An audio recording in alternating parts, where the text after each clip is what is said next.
People know well.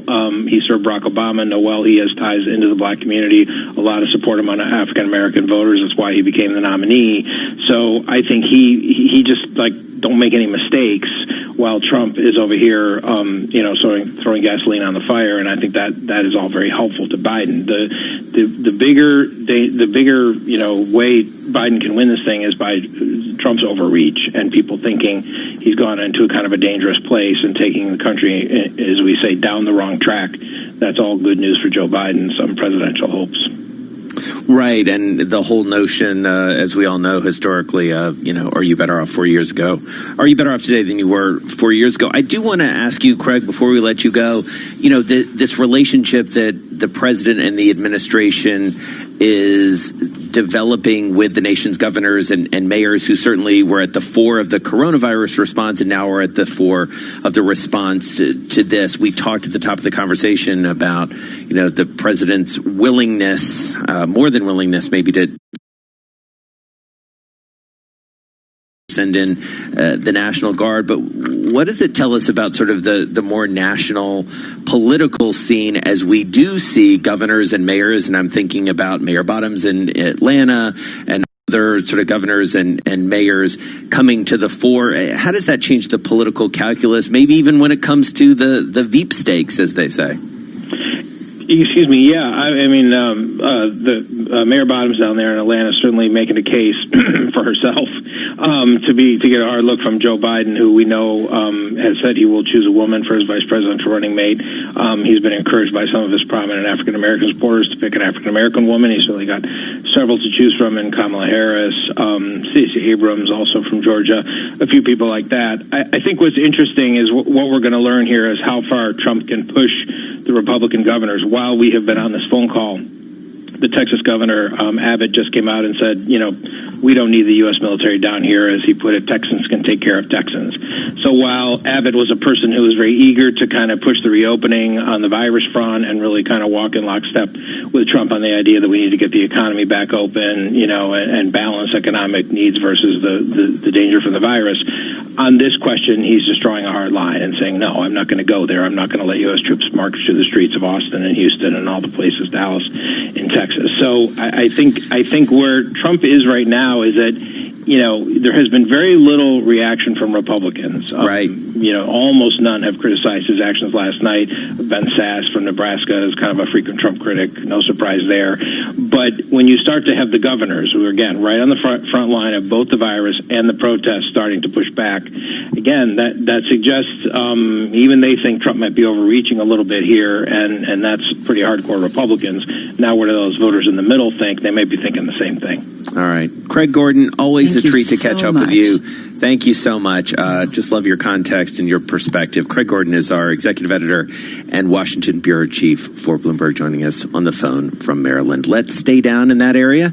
Get to Nancy Lyons for World and National Headlines. Hey, Nancy. Hey, Jason.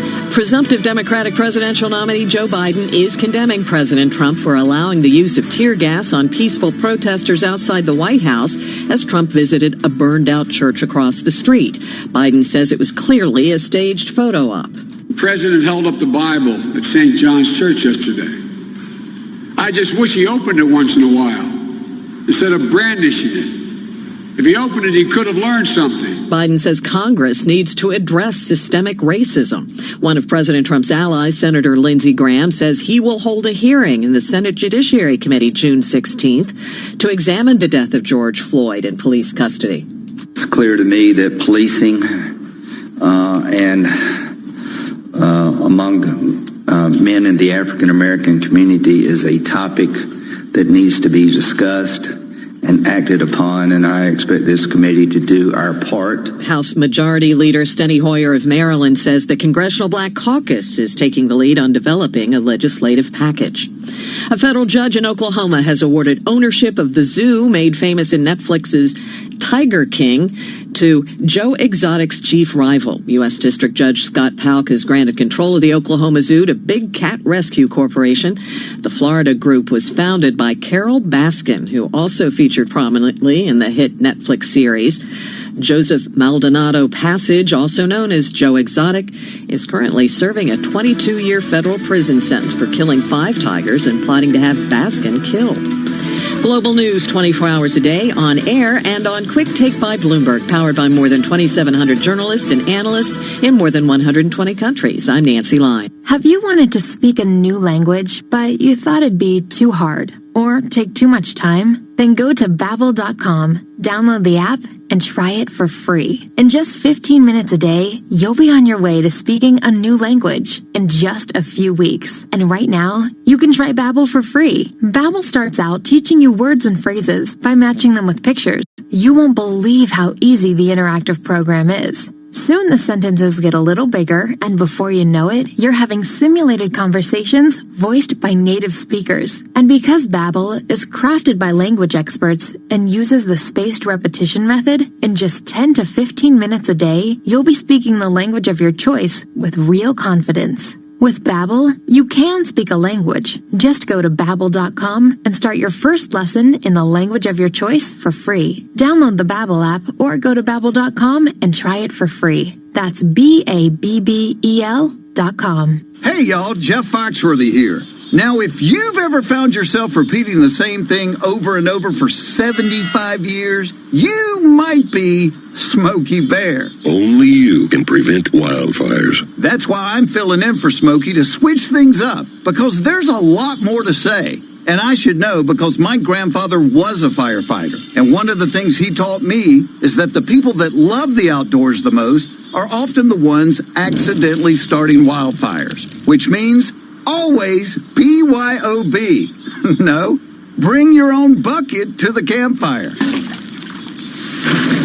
And be extra careful with things like burning yard trimmings. Don't just walk away, or chances are you might be starting a wildfire. So for the love of the outdoors, go to SmokeyBear.com to learn more about wildfire prevention. Brought to you by the U.S. Forest Service, your state forester, and the Ad Council. At Bloomberg, this is an important update from the government about coronavirus symptoms and testing. If you have any one of the following symptoms, a high temperature, a new continuous cough, loss of taste or smell, you can now get tested. Do not leave home for any reason other than to get tested. Find out how to get a test and how long to isolate at nhs.uk/coronavirus. Stay alert. Control the virus. Save lives. At Asda, we're helping you shop safely by keeping our stores clean and limiting customer numbers so you can keep 2 meters apart. With our Scan and Go mobile app, you can reduce contact at the till too. Asda, we're all in this together.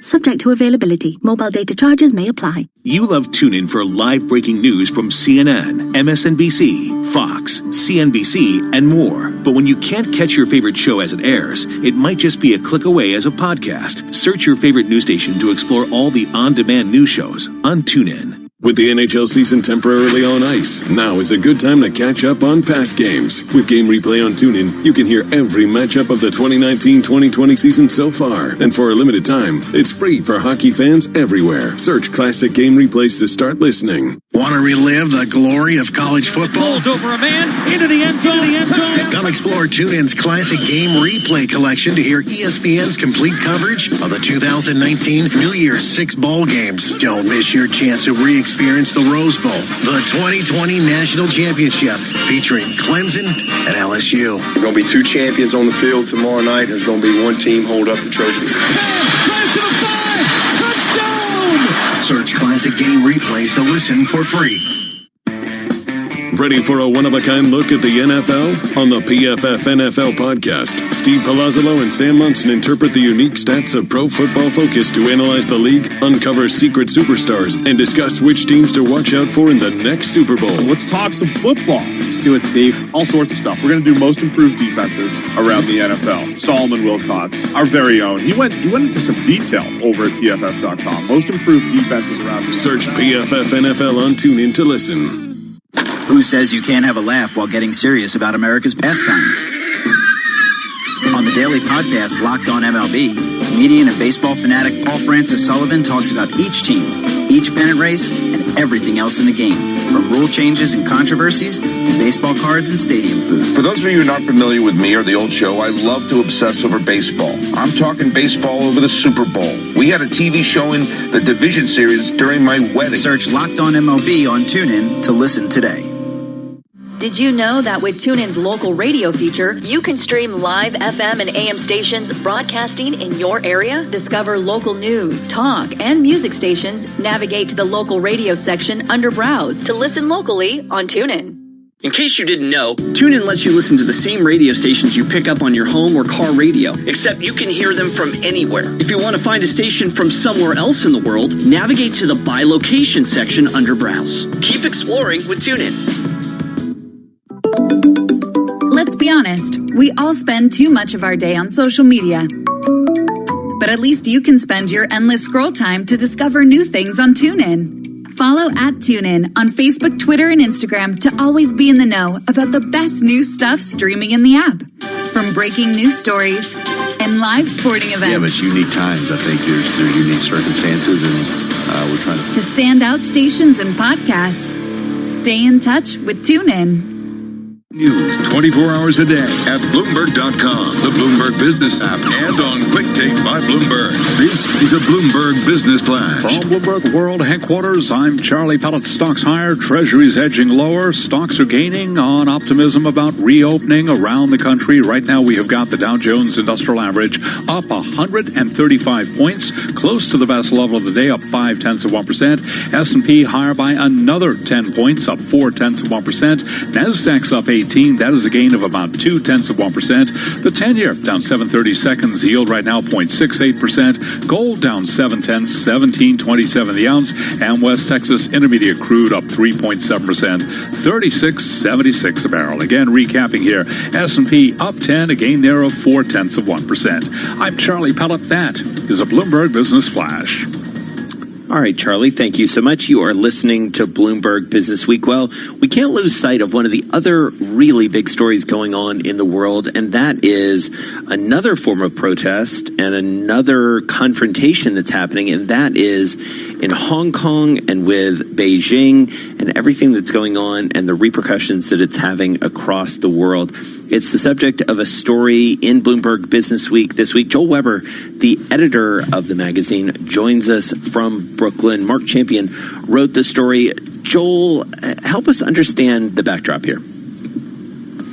So last week, a pretty significant event happened, which was it really kind of looks like China moved on Hong Kong in a way, which has been obviously brewing for a while, for years, in fact. But it has really come to a head and accelerated during the pandemic with this law that China has passed, and a lot of China watchers and Hong Kong watchers are really fearing for the worst.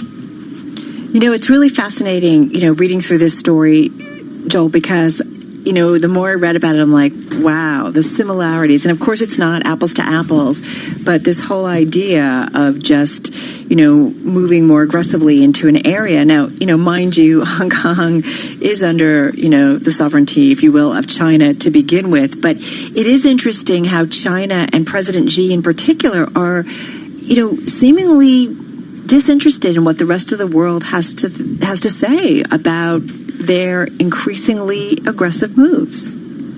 That's right. And what Mark actually writes in this story is that there's a similarity to what's happening with Hong Kong and Xi's, sudden aggression there, or really just the aggression there, and what actually we saw from Putin in 2014 regarding Crimea, which also was sort of this chess move at somewhat of an opportune moment for him.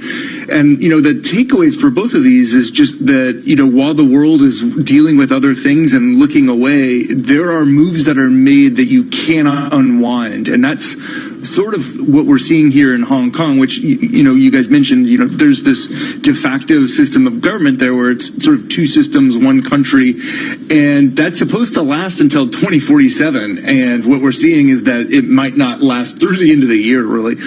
So, Mark, I just wanted to bring you in. You I think were the one who sort of said, this is starting to look like a Crimea moment. And how has that sort of manifested itself from your perspective? Yes, I mean, the key thing is, I think, if you think of this in terms of, why did the Chinese do what they did? And what does it say about how they now view their foreign policy choices and the West?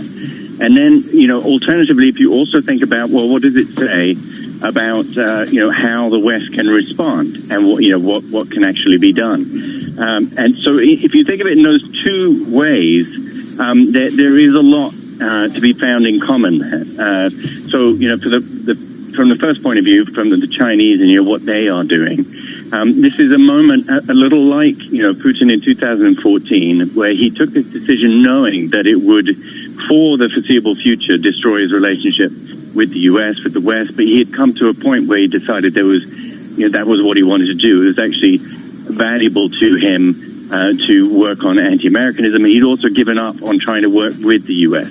And really, we're at that sort of point with Xi now. After a couple of years of trade war, now you've had the stuff with the coronavirus, and Trump describing it as a Chinese virus and so on. And the Chinese have really just decided there's not much to lose by doing stuff that the U.S. and the rest of the West will really be very upset about. And then secondarily, they also understand, as did Putin, that there isn't much that the U.S. or Europe can do to actually stop the policy goals that they have. And these are quite historic goals, taking Crimea for Russia.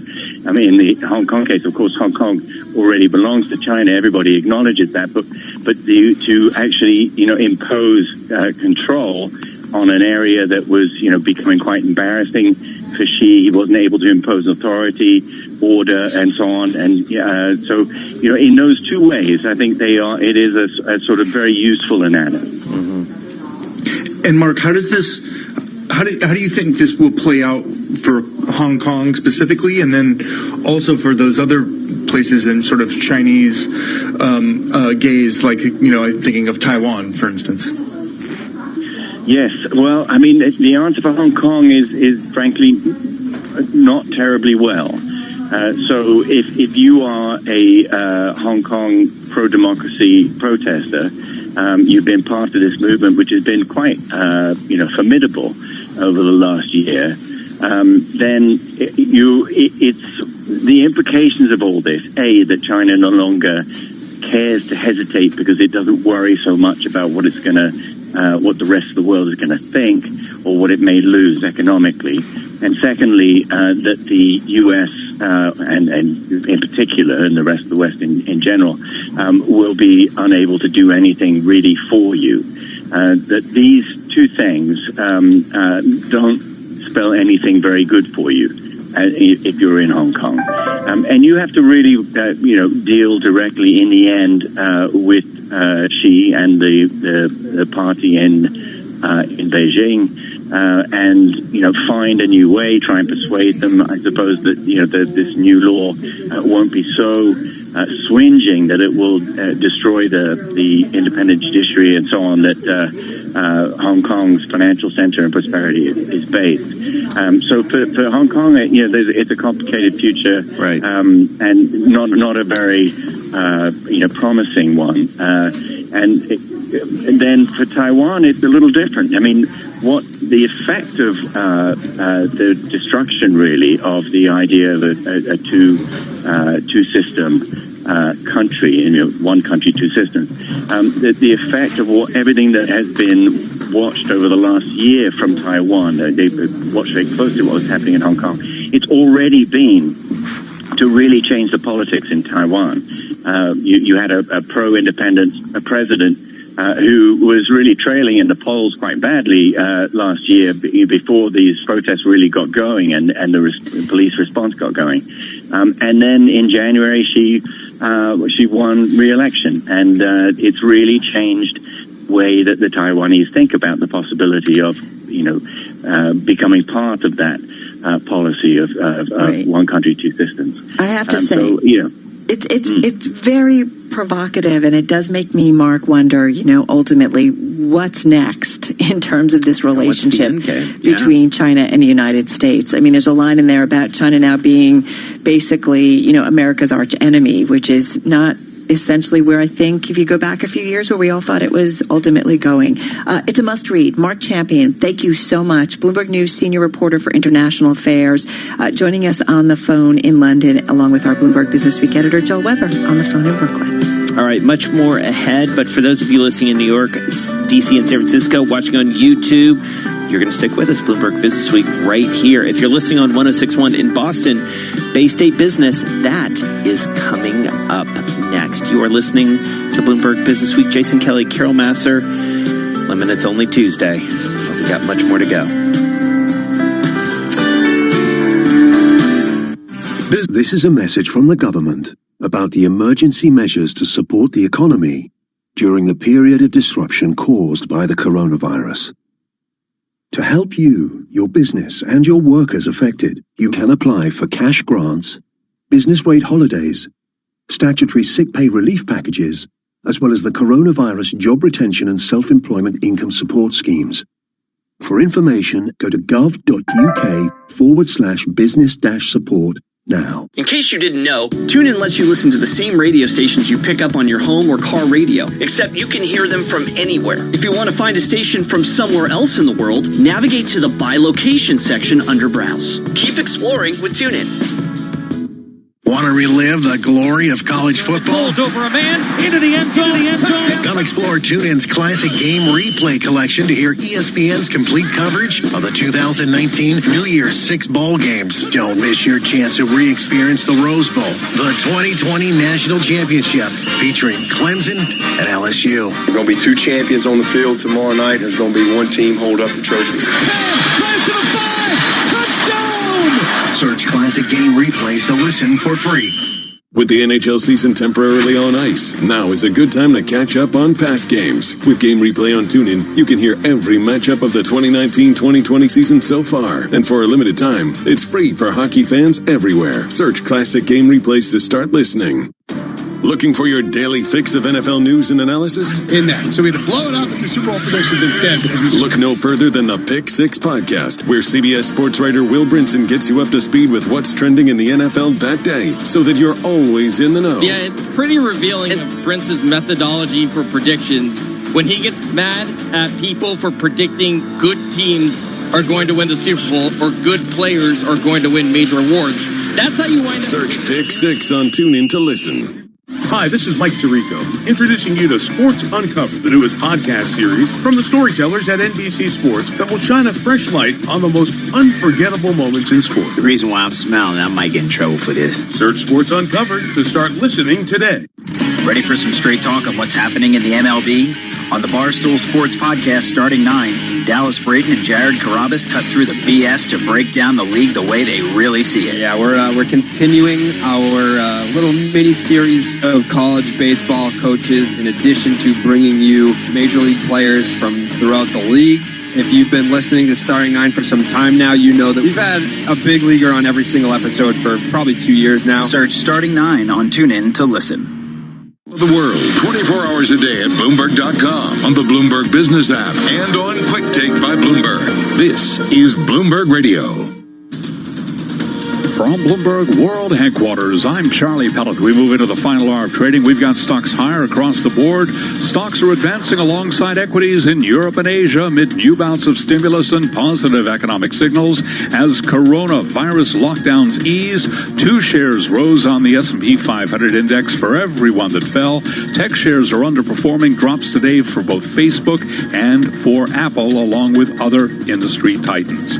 Shares of Facebook today, they are declining, down now by 0.4%. Apple virtually flat on the day. Here's where we stand. S&P up 13, a gain of 0.4%. The Dow up 165, up 0.7%. NASDAQ up 21. That is a gain of about 0.2%. As for the market backdrop, Christina Hooper is Chief Global Market Strategist at Invesco Advisors.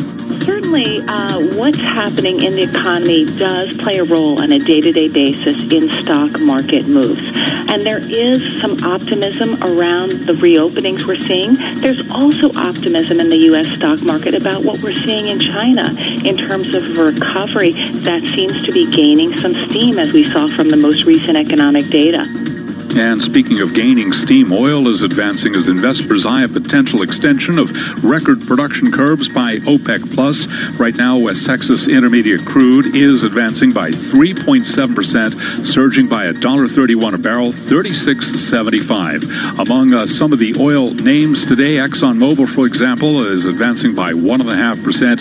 BP, the ADRs there, up 4.3%. Shares of EOG Resources up by 5%, and Pioneer Natural Resources up now by 2.6%. After the bell, we'll be hearing from Work at Home Darling Zoom Video Communication. Shares up now by 1.5%. Zoom now at 207.40. Again, recapping equities higher. The 10-year yield 0.68%. S&P up 13, up by 0.4%. The Dow up 0.6. NASDAQ up by 0.2%. I'm Charlie Pellet, and that's a Bloomberg Business Flash. This is Bloomberg Business Week with Carol Masser and Jason Kelly on Bloomberg Radio. All right, so let's do a little Business Week economics. The economic picture, it's only gotten more complicated in many ways, Carol, as we have seen civil unrest really break out across the country right at a time when many cities, and I think a lot about New York City in this case, are starting to reopen. You do wonder how that plays out in terms of consumer demand, how it plays out in terms of jobless claims and the jobs report. We're going to hear a lot of data through the balance of the week. We're already starting to get some. Let's break it down at the moment with Andrew Husby, U.S. economist for Bloomberg Economics, joining us on the phone from New Jersey. All right, Andrew, as you look around, you look at the data, you synthesize that with all the headlines. What's the thing we need to know? What's the most important thing you're seeing? Sure. Well, certainly it's a continued look at how the labor market is performing amid the reopenings of various state economies. And last week we certainly got a good indication on that from some of the continuing jobless claims figures. But once again, the optimism about reopening is going to run up against some of the realities, which we don't have a great handle on yet. But we certainly expect there to be challenges to get a full unlocking ahead of the during the summer and then looking ahead to the fall. So the key will really be again how the various stimulus programs, how those disbursements play out, and this will become more apparent over time. We saw some good data last week on personal income.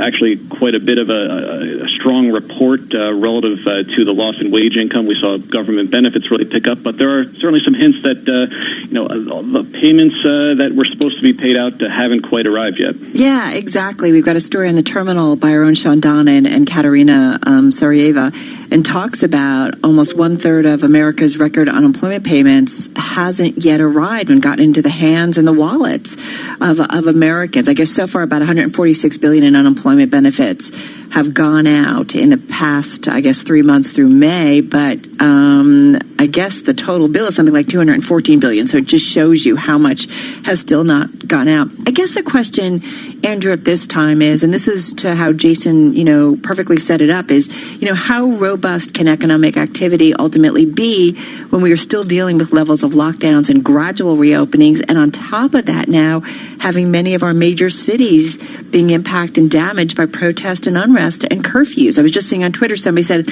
I was going to go out, to go get my groceries, and now I can't because my street is essentially in lockdown, and I've got, I'm not really allowed to go out. So I do wonder how this starts to make you reassess, what kind of economic rebound we get. Sure. Our view on our Bloomberg Economics team has long viewed this will be a slower recovery than a quick V-shaped recovery after the initial drop, and this it's part of a bigger story about the different burden of the both the lockdown, the job losses on different sectors of the economy.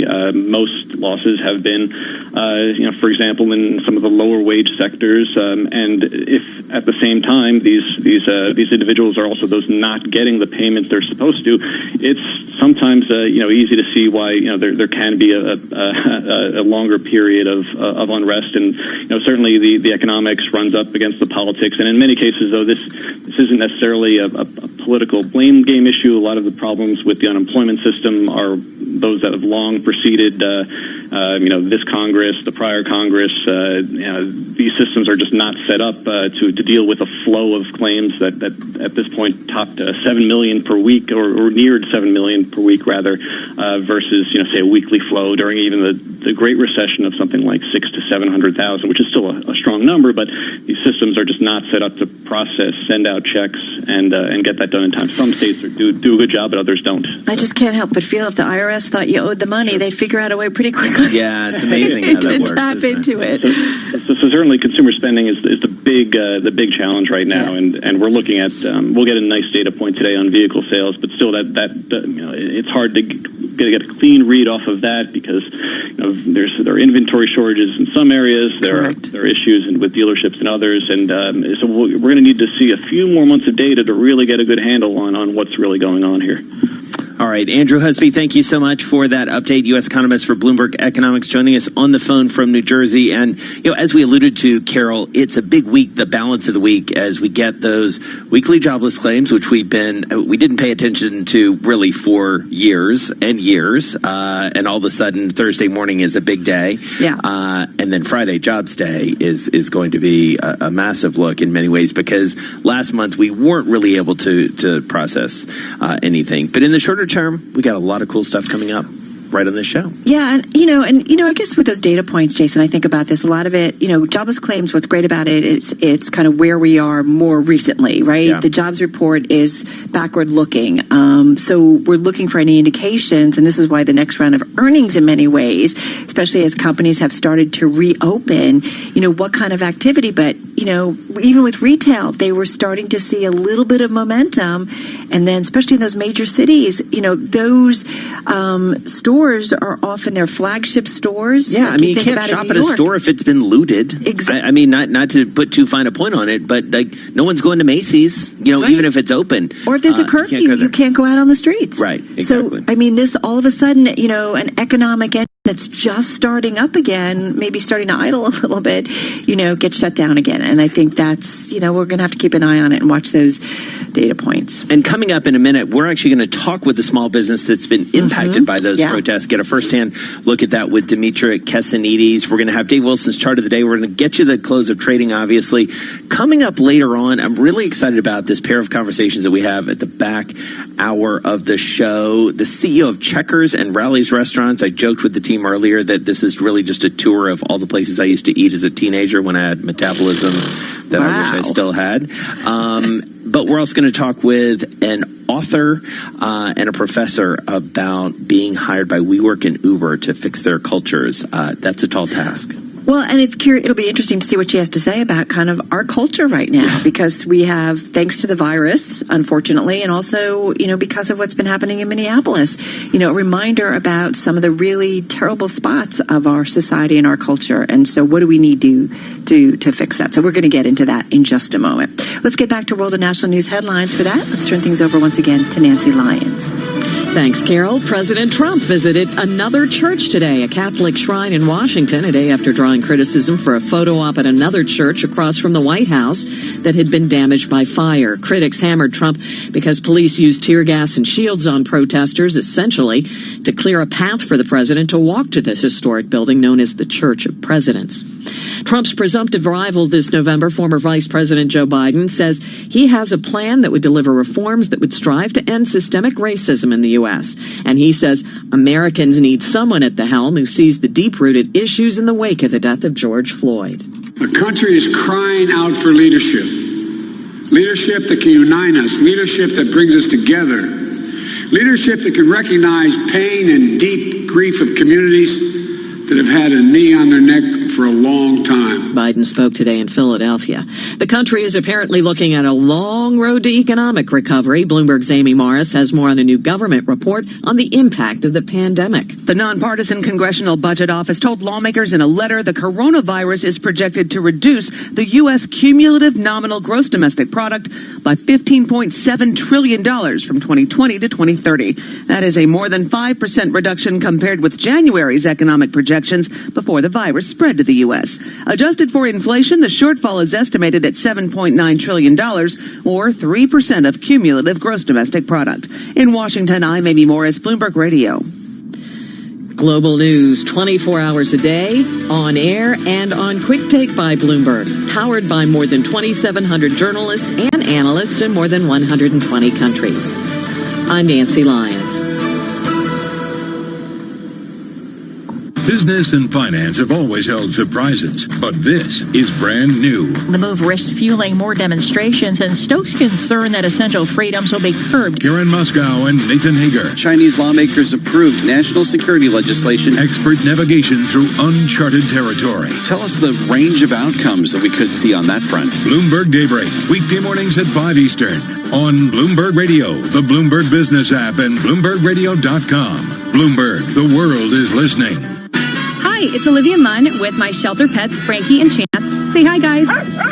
When I adopted them, I discovered that they both have incredible personalities. Chance's sole purpose in life is to love and to be loved.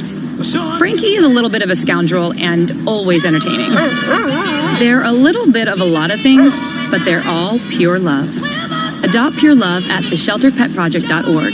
Brought to you by the Ad Council, the Humane Society of the United States, and Maddie's Fund. This Independence Day, it's a Boston Pop salute to our heroes, presented by Bloomberg and Eaton Vance. While the fireworks won't take place this year, the Boston Pop's 4th of July tradition will continue, with new music paying tribute to the heroes of the current health crisis and honoring the memories of those we have lost. Watch and listen July 4th starting at 8 p.m. Eastern, exclusively on Bloomberg Television, Bloomberg Radio, the Bloomberg Business app, and BloombergRadio.com. If you love them enough to listen to them practice the same song on tuba, Please be done. over and over and over and over and over, then surely you'll check NHTSA.gov/the right seat to make sure they're correctly buckled in the back seat. Sounds good, honey. Check today at NHTSA.gov/the right seat. Brought to you by the National Highway Traffic Safety Administration and the Ad Council. COVID-19. Where will 2020 take you? Somewhere where people care about each other, about our planet, about creating a better world for everyone, and becoming the best versions of yourselves. Join a community of like-minded individuals at the University of Winchester. Make sure to accept your offer by the UCAS deadline and visit our website to find out more. See the bigger picture. Be the difference. Go to winchester.ac.uk. The IBM Flash storage solution can be broken down into 3 S's. Speed, retrieve data fast. Scalability, grow your storage as your business grows. Simplicity, easily migrate and integrate with existing systems. Oh, and there's a 4th. It's surprisingly affordable, with a recommended monthly price of £200 for 26 terabytes. Order by the 30th of June and pay nothing for 90 days. Visit ibm.biz/flash offer now. Picture this. Small businesses on eBay are working to get things moving. Sending spices to novice cooks. Hairbands to kids. Desks for home offices. Delivering the goods. Shipping footballs. Fruit trees. And dishwashers. Thousands of small businesses on eBay are helping to keep the nation going. They are individually brilliant, stronger as one. Buy, sell, eBay. This is a message from the government about the next stage of controlling coronavirus with NHS Test and Trace. To protect your friends and family, testing and tracing must become a new way of life. If you have symptoms, you need to get a test immediately. Don't leave home for any other reason. If you test positive, we will contact you to trace people who you might have infected. From now on, if you're told you've been exposed to an infected person, you must self-isolate for 14 days. Play your part and do the right thing. so we can safely return to a more normal life. Go to nhs.uk or call 119. Stay alert, control the virus, save lives. Get your cook on with Asda, with rollbacks on our 227-gram Butcher's Selection sirloin steak was £3.55, now only £2.85. And our 255-gram Butcher's Selection rump steak was £3.55, now just £2.75. Have a sizzling steak night. Thousands more rollbacks across the store. Asda. Selected stores subject to availability. Buckle up, race fans. NASCAR is back in the driver's seat. And you can cut straight to the action here. With the Performance Racing Network on TuneIn, you can hear PRN's live coverage of some of this year's top events. As NASCAR's top drivers, Kevin Harvick, Clint Boyer, and more get back on the track. Search Performance Racing Network to listen and see upcoming races. Ready to talk brass tacks on what's happening in Major League Baseball? Turn to the Effectively Wild podcast from Fangraphs for daily statistics, analysis, and commentary. One team will say, yeah, we're going to keep paying minor leaguers their stipend, and another team will say, we're going to extend the stipend through this month, and then another team will say, nope, we're cutting them off. So are extending it at least through August, which would basically be the end of the minor league regular season. Search Effectively Wild on TuneIn to listen. Want to relive the glory of college football? Balls over a man, into the end zone. Come explore TuneIn's classic game replay collection to hear ESPN's complete coverage of the 2019 New Year's 6 bowl games. Don't miss your chance to re-experience the Rose Bowl, the 2020 National Championship, featuring Clemson and LSU. There are going to be 2 champions on the field tomorrow night. There's going to be 1 team hold up the trophy. Pass to the 5! Touchdown! Search classic game replays to listen for free. It's headlines and breaking news 24 hours a day at Bloomberg.com, the Bloomberg Business app, and on Quick Take by Bloomberg. This is a Bloomberg Business Flash. From Bloomberg World Headquarters, I'm Charlie Pellet. We've got 43 minutes to go ahead of the closing bell with the Dow, the S&P, and NASDAQ all higher. Let's head right over to the first word breaking news desk for today's afternoon call. Here he is, Bill Maloney. And good afternoon, Charlie. That's right. Gains for the main U.S. averages today with the Dow currently up 143 points. S&P's gained 10. NASDAQ is higher by 11. The U.S. 10-year yield at 0.68%. WTI crude futures are up 3.5%. Gold is down 11, and transports jump 167 points. Leaders to the upside in the Dow, Dow Inc., American Express, and Caterpillar, while Raytheon and Coca-Cola led to the downside. In deal news, Fairfax says they are not making or engaged in making a BlackBerry bid, and CNBC reported that Uber and Grubhub remain in deal talks. In other news, Cuomo said that New York City is still on track to begin reopening on June 8th. And wrapping things up, CrowdStrike and Zoom Video report after the bell. Live from the first breaking news desk, I'm Bill Maloney. Charlie? Okay, we thank you very much, Bill Maloney. And to hear live breaking news over your Bloomberg type squawk, SQUAWK on your terminal. I'm Charlie Pellet. That is a Bloomberg Business Flash. All right, Charlie, thank you so much. Well, it's time again for our Bloomberg Business Week Small Business Survival Guide check-in. For that, we have Dimitra Kasanides, editor of Bloomberg, on the phone from New Jersey. And so, Dimitra, set this up for us because you have very kindly delivered us someone to talk about exactly what's going on in this very uncertain time, already an uncertain time for small businesses, and it's only getting harder. Help us understand what's going on. Yeah, Jason, thank you. I mean, it is really, gearing up for reopening, but the past week has been a very, very, very tough week, one of the toughest weeks in the United States, following the killing of George Floyd. Protests, peaceful protests, then interrupted by people coming in, and looting and really creating much more mayhem. And so this affects small businesses really at their core, businesses and communities that are really integral to those communities. And so we have been spanning out talking to business owners across the country. And one of the first people that my colleague Nick Leiber, who's a contributor to Business Week, spoke to is Rashad West, who owns a restaurant in Minneapolis. He runs a restaurant across the street from the spot where George Floyd was killed. And we talked to Rashad about what it means to be running, how do you move forward from this right now? And how do you navigate this point in time? So, Rashad, come on in and welcome to Bloomberg Radio. You do join us on the phone in Minneapolis. And, first of all, we're so sorry for what your neighborhood is going through at this point. Tell us a little bit about what you're seeing and what it's meant for you and your community. Well, thanks for having me. Right now, we have very peaceful protests. The memorial is actually on the intersection right across from where my restaurant is.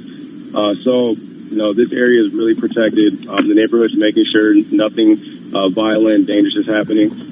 So every day, we're coming in. People are grilling, passing food and water out. People are bringing their kids. And it's like really a healing space. So right now, the community is just coming together and showing solidarity for the Black community, especially. And so, Rashad, when you sort of put all of this together, obviously the comeback was in part owing to a shutdown of the entire economy. How do these things, two very traumatic events in different ways, how do they affect your ability to really continue your business going forward? I just think as a business owner, small business owner, you're always trying to figure out a way to navigate day by day. So right now, it's just really pushing us to figure out how, one, we can support our community first, because that's where we are, and they're the ones that allowed us in the neighborhood to open a business. So figure out how to support our community, and then just after we start to find some balance, how we can provide again and continue to do business. So continuously adjusting as we all do, and making sure that people know we're here for them. That's really number one right now. We haven't really thought about much else. Demetra, come on back in, because you've been managing the small business survival guide and the coverage, and it certainly has gone from so much focused on the virus to obviously it's so much more than that now. Yeah, I mean, I think Rashad shared with me earlier, and others that we're talking to, that in a way, that now the virus is very important. It's important, of course, to still be wary of that, but that has become a secondary concern in some ways because this is fundamentally so much more challenging. But I think, as he also said, it's for many, take it a day at a time. Take the steps you can first to ensure that your community is okay, because without your community being okay, what's the point if your business is going to be okay in the midst of a community that is torn apart, that is, really sort of mourning, or just trying to rebuild. So it is especially challenging right now. We've talked about so many things over the last few weeks having to do with, right, funding and money and loans. And this doesn't even come close to that level. But I think if there's a strong community to build on, as there are resources, your chambers of commerce and all, you'll find the support you need, and especially leaders like business leaders like Rashad, who see themselves as community leaders too, not just a business owner. Rashad, just got about 50 seconds left here. Are you getting the support that you need, financial and other? Absolutely. Community has rallied around everybody that lives in the area. Financially, we'll be okay. And then they did set up a GoFundMe just because operations have completely stopped. So it was nice of them to do that, a friend to do that for our business, and we're gonna make it through. But we just gotta make sure everybody is healed. Right. Well, our hearts are with you. Good luck with everything. And we know it's an incredibly difficult time, but we also know that, and we know this from Demetra's work and our own, that small businesses really are the backbone of communities, the backbone of this country in many ways from an employment perspective, but also as gathering places at times of great need where we all sort of need to lean on each other. Rashad West, he is the owner of Dragon Walk. It is in the Bryant neighborhood of Minneapolis. Our thanks to him, as well as to Demetra Cassanides, looking after the Small Business Survival Guide, critical project at Bloomberg Business Week, Carol. Yeah, and truly in the thick of it in terms of what we've been dealing with the virus over the last few months, and then, of course, with the death of George Floyd. All right, you're listening to Bloomberg Business Week. I'm Carol Master along with Jason Kelly. Coming up, Dave Wilson's chart of the day. This is a Bloomberg Money Minute. It's been another quiet but positive day on Wall Street as the market grinds higher. The Dow is up 148, the S&P 500 up 10, the Nasdaq is up 12. Travel industry executives say it'll take years to undo the damage done by the coronavirus, endangering airlines, hotels, car rental companies, restaurants, and convention centers. Unemployment in the industry now tops 50%. Federal safety investigators are going over the heads of aviation regulators, urging helicopter makers to install so-called black boxes. The devices would help determine the cause of crashes, like the one that killed former NBA star Kobe Bryant. Move over, Tony Soprano. Make room for Bugs Bunny. Looney Tunes Cartoons was the most in-demand show as HBO Max debuted last week, according to Parrot Analytics. Other kids' shows also elbowed out HBO's typical adult fare. Larry Kofsky, Bloomberg Radio. There are everyday actions to help prevent the spread of respiratory diseases. Wash your hands. Avoid close contact with people who are sick. Avoid touching your eyes, nose, and mouth. Stay home when you are sick. Cover your cough or sneeze. Clean and disinfect frequently touched objects with household cleaning spray. For more information, visit cdc.gov/COVID-19. This message brought to you by the National Association of Broadcasters and this station. COVID-19. On days when it seems there are nothing but questions. What about the pandemic emergency purchase program in Europe? What's the medical side of this? We try to ask good ones. How long until we have an answer on what drugs can help us fight this pandemic? How do you think this has the potential to rattle markets? Does that mean we should shut down? Bloomberg Radio, the Bloomberg Business app, and BloombergRadio.com. It's a rather controversial question being asked. Bloomberg, the world is listening. If knowledge is... This is an important update from the government about coronavirus. We all need to stay alert so we can control the virus and reduce the risk of infection. Staying alert means you must stay at home as much as possible. Work from home if you can. Limit contact with others. Keep your distance if you go out. And wash your hands regularly. Do not leave home if you or anyone in your household has symptoms. Stay alert. Control the virus. Save lives. With the NHL season temporarily on ice, now is a good time to catch up on past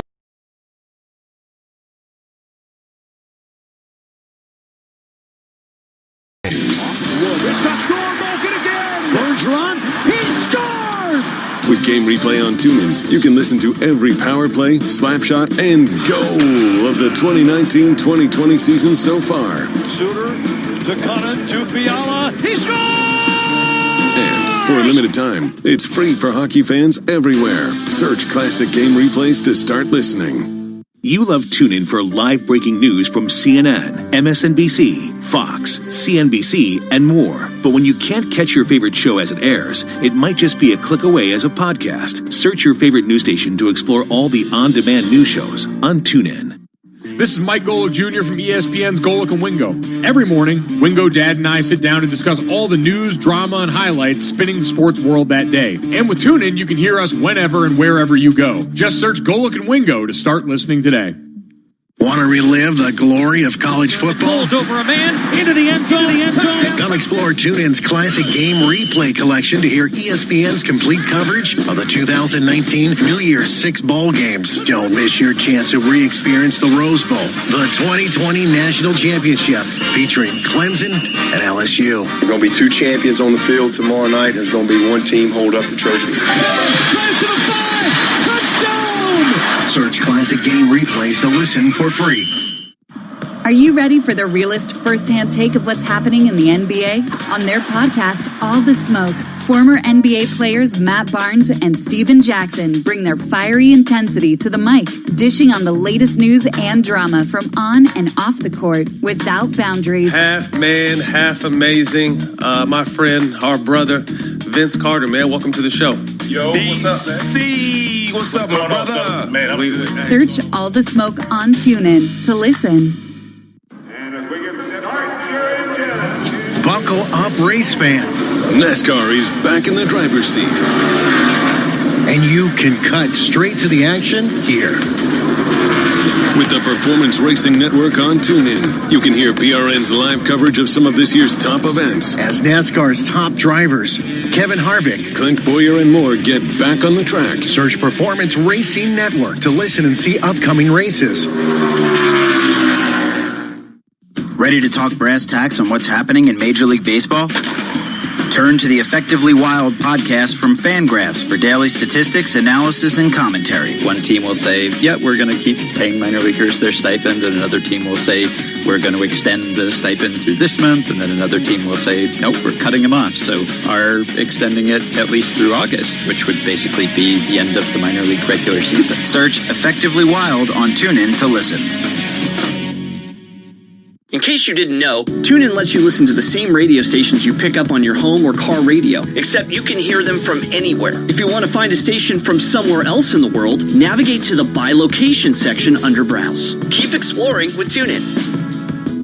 Live to New York, Bloomberg 1130. To Washington, D.C., Bloomberg 99.1. To Boston, Bloomberg 106.1. To San Francisco, Bloomberg 960. To the country, Sirius XM Channel 119. And around the globe, the Bloomberg Business app and BloombergRadio.com. This is Bloomberg Business Week. You are listening to Bloomberg Business Week. Carol Massar, Jason Kelly. It is Tuesday, and it's that time of the day when we're going to get to the chart of the day. We're going to bring in Dave Wilson in just a moment. In the meantime, Jason? Let's get back to that trading day. Only got about 29 minutes to go. Charlie Pellet's going to take us home. Hey, Charlie. Well, hello there, Jason Kelly, and here's what's going on. We've got stocks higher across the board. As you say, 28 minutes to go. Most stocks rising alongside equities in Europe and Asia amid new bouts of stimulus and positive economic signals as coronavirus lockdowns ease. Dollar lower for a fourth straight day. 2 shares up on the S&P 500 index for every one that fell. So here's where we stand. We've got the S&P up now by 7, up 0.2%. NASDAQ still holding on to a gain, up less than 0.1%, up 5 points now. The Dow up 117, up by 0.5%. 10 years down 6/32 with a yield of 0.68%. Gold down 0.6%, 17.28 the ounce, and crude surging 4%. West Texas Intermediate now at 36.86 a barrel. SEC Chair Jay Clayton sat down this morning with Bloomberg Radio and Television in a wide-ranging interview to discuss a number of market issues, including greater scrutiny of publicly traded Chinese firms. The bedrock of our system is good financial information. And this asymmetry, you can call it an unlevel playing field with Chinese-listed companies versus other companies from non-U.S. jurisdictions listed, has gone on for too long.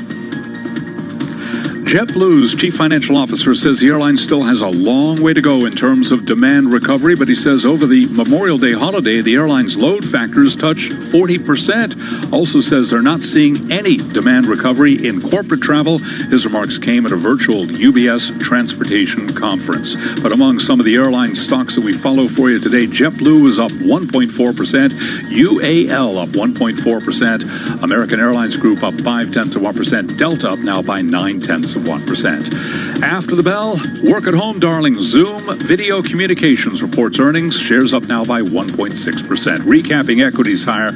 S&P up 7, up 0.2%. I'm Charlie Pellet. That is a Bloomberg Business Flash. All right, Charlie, thanks so much. You are listening to Bloomberg Business Week right here on the Bloomberg Radio.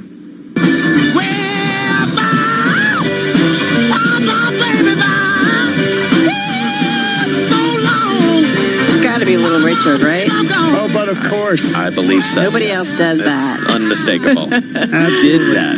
Oh, my God. Love it, love it. Dave Wilson, it's nice to have you here. Thanks. Chart of the day. What do we got? Right, we got hey, hey, hey, hey from Little Richard. You know, he's saying bye-bye, and that could easily be what I call the big five within the S&P 500. We're talking Amazon, Apple, Facebook, Google's owner Alphabet, and Microsoft, 5 largest companies by market value, and they've really distinguished themselves from the other 495 companies represented in the index. Now, I've seen a couple of charts lately that, focus on the biggest companies and how they've done so much better than the pack. So this one is sort of my own version. where I went back to the end of last year and using share prices, set those 5 companies to an equal weight, and then put together an index that tracks how they've done this year as a group. And through yesterday, that index was up 16%. Now contrast that with what was going on with an equal weighted version of the S&P 500 overall. It was down 12%. And if you just looked at the original S&P 500, which takes market value into account, it was down 5.4%. So it's really a way to kind of capture just how much of a distinction there's been between these 5 companies and the broader market. So, it's the challenge of looking at the S&P 500 and trying to get a sense of whether that's really telling you the story for stocks. And, given the way that these particular companies have performed, arguably the answer is not so well. If you want to know more, folks, send me an email. I'll get you the chart, the explanation that goes with it, and everything I do going forward. The email address is dwilson@bloomberg.net. That's dwilson@bloomberg.net. So, Dave Wilson, some things never change, right? So leadership continues to be leadership. It's sure looking that way. I mean, we know that these companies have had rather outsized growth in a lot of cases if you look at their business, and certainly you can say the same thing for their shares. And the chart just focuses on 2020, and you look at stocks setting records in February, falling out of bed into March, and then bouncing back since then. And all along the way, we've seen these 5 big companies set themselves apart from the pack. All right, Dave Wilson, we were also robbed from a bit of your setup at the top of the show owing to some technical difficulties. So I want to get a deeper sense of what you're seeing in this trade today. You gave us a little taste, but, on a day where we're so distracted by headlines, we're distracted by both images and descriptions of what's going on in New York City and the comeback and curfews all colliding. What do you make of this market? I had to go back and just sort of do a quick Google search, one of those companies again, looking for that phrase. It turns out it's been attributed to Baron Rothschild, buy when there's blood in the streets. Mm-hmm. So, you've got that going on to some extent, arguably here, not just the blood, but the buying. So it's interesting to see in the midst of all this turmoil, shares moving higher. The S&P 500 at this point headed for its 6th gain in 7 days. Yeah. It's making up more of those losses from February and March. So, the fact that there's turmoil isn't keeping people away from stocks here. Well, that 1968 comparison, too, I keep going back to that. And hat tip Mike McKee, our international economics and policy editor, who pointed that out to one of our producers earlier in the show. Earlier in the day. I saw one analysis, though, that kind of makes the distinction. 68, I mean, you had, President Johnson in there, and, it was a way for Richard Nixon to eventually get elected. Mm-hmm. And this time around, you got Donald Trump ending his first term. So the dynamics, if you look at it from the presidential perspective, are a little different this time. I also do wonder if it's the disconnect between people who are in the markets are often those people who are your higher income folks. They're probably working at home, feeling safer and sound, and immune to some extent from some of the turmoil that we're seeing, certainly in the streets, and the inequalities that have been plaguing us for the last few months because of the virus, but also because of, just inequality that's out there in the world. So I do wonder if there's that disconnect, in terms of who invests in the market and moves markets versus Main Street America. Yeah, and you can argue to some extent that if there are issues for companies, it's a lot of the smaller ones. You think about the S&P 500, right. Bigger companies better able to deal with what they're facing now. Exactly. All right, Dave Wilson, we'll talk to you in less than 20 minutes, or about 20 minutes from now after the market closes. In the meantime, let's get back down to Washington. Nancy Lyons is there for some world and national headlines. Hey there, Nancy. Hey, Jason. Former Vice President Joe Biden is criticizing President Trump a day after police drove back peaceful protesters near the White House so that Trump could pose with a Bible before a damaged church. Biden says, quote, Trump's narcissism has become more important than the nation that he leads. Biden says congressional action is needed to address racism. The presumptive Democratic presidential nominee was speaking today in Philadelphia. Well, there are signs Congress will take up the issue of police conduct and the rioting that resulted from George Floyd's death. Bloomberg's Irv Chapman reports. Democratic members of the Senate Judiciary Committee asked for a hearing, and Chairman Lindsey Graham scheduled it 2 weeks from now. After you stop the rioting, which we will, what are you going to do about the problem that led to the protest? I know that African American males feel threatened by the police. I hear it my own say. Do the police feel threatened? What drives this tension? Majority Leader Steny Hoyer promised hearings on the House side as well. In Washington, Irv Chapman, Bloomberg Radio. Almost a third of unemployment benefits estimated to be owed to the millions of Americans who lost their jobs as a result of the coronavirus slump will have not been paid yet. The Treasury dispersed $146 billion in unemployment benefits in the 3 months through May, according to newly released data, more than the whole of 2009 when jobless rates peaked after the financial crisis. But Bloomberg calculates that number is well short of the total bill that should have been paid out in that period, which is closer to $214 billion. Global news 24 hours a day, on air and on Quick Take by Bloomberg, powered by more than 2,700 journalists and analysts in more than 120 countries. I'm Nancy Lyons. Not completing high school is more of a social thing than it was an academic thing. I came out in the 11th grade. Nobody was embracing you. The kids were cruel. It was very difficult to be gay. Even though all these years have passed, I still had that longing to have my diploma. The hard part was determining that I was going to do it, but I definitely didn't do it alone. At age 30, with the help of her mentor, Carissa finished her high school diploma. I have a mentor, Maria. She convinced me to continue my education and to finish what I started to get my diploma. Just never judges. She's a true role model. If you're even considering getting your high school diploma, go get it. You can do it. No one gets a diploma alone. If you're thinking of finishing your high school diploma, you have help. Find free adult education classes near you at finishyourdiploma.org. That's finishyourdiploma.org. Brought to you by the Dollar General Literacy Foundation and the Ad Council. Asset managers who seize change to launch new strategies, add distribution channels, or exploit new technology to re-engineer the investor experience are often rewarded. However, in an industry paralyzed with complexity, few act with agility or decisively.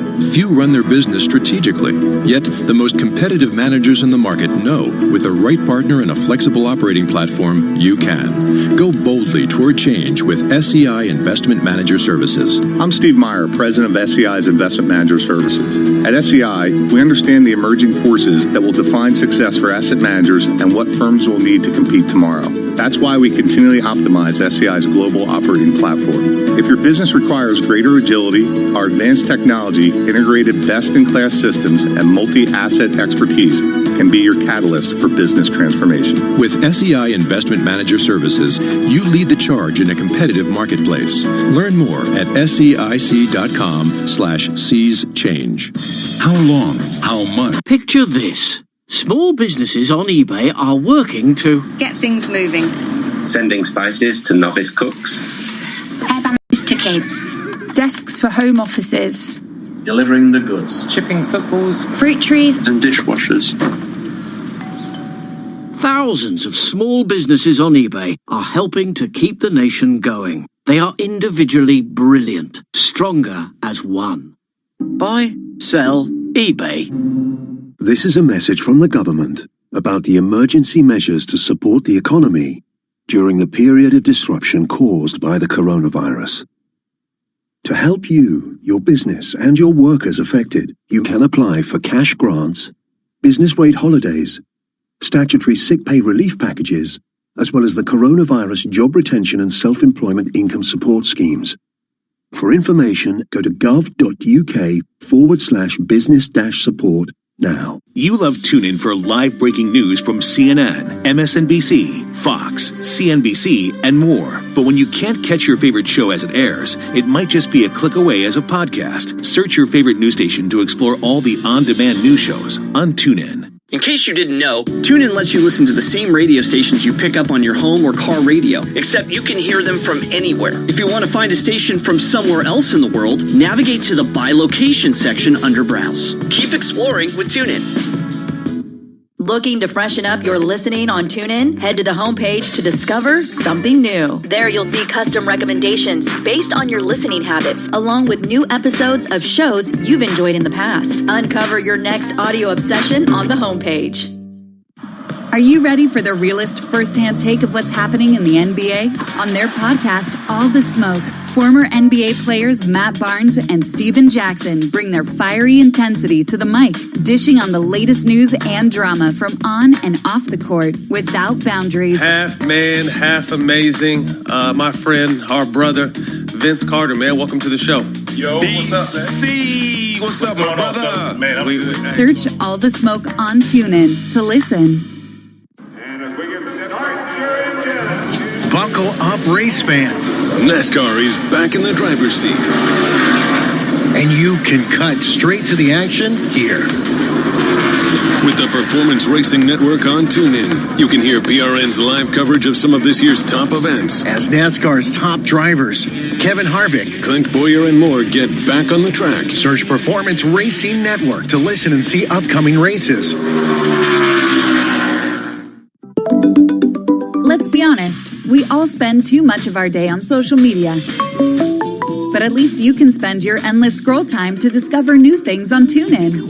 Follow @TuneIn on Facebook, Twitter, and Instagram to always be in the know about the best new stuff streaming in the app. From breaking news stories and live sporting events. He does! Fabry wins it! To standout stations and podcasts. Stay in touch with TuneIn. With the NHL season temporarily on ice, now is a good time to catch up on past games. With Game Replay on TuneIn, you can hear every matchup of the 2019-2020 season so far. And for a limited time, it's free for hockey fans everywhere. Search Classic Game Replays to start listening. This is Mike Golick from ESPN's Golick and Wingo. Every morning, Trey Wingo, my son, and I sit down to discuss all the news, drama, and highlights spinning the sports world that day. And with TuneIn, you can hear us whenever and wherever you go. Just search Golick and Wingo to start listening today. Lines and breaking news 24 hours a day at Bloomberg.com, the Bloomberg Business app, and on Quick Take by Bloomberg. This is a Bloomberg Business Flash. From Bloomberg World Headquarters, I'm Charlie Pellet. We've got 13 minutes to go ahead of the closing bell with the Dow, the S&P, NASDAQ all holding on to gains right now. S&P 500 index advancing 11 points, up 0.4%. The Dow up 152. That is a gain of 0.6%. NASDAQ up 17, a gain of just about 0.2%. Stocks are advancing amid new bouts of stimulus and positive economic signals as coronavirus lockdowns ease. The 10-year down 5/32, yield 0.67%. Gold is down 0.6%, $17.28 the ounce, and West Texas Intermediate crude up 3.9%, $36.82 a barrel. Again, recapping S&P up 11, a gain of 0.4%. I'm Charlie Pellet. That is a Bloomberg Business Flash. I'm driving in my car. I turn on the radio. How about you let me drive? Oh, no. Who's gonna drive you home? Honey, please, I'll do the driving. Drive on. Excuse me, I want to drive. Just drive, baby. It's the question that drives us.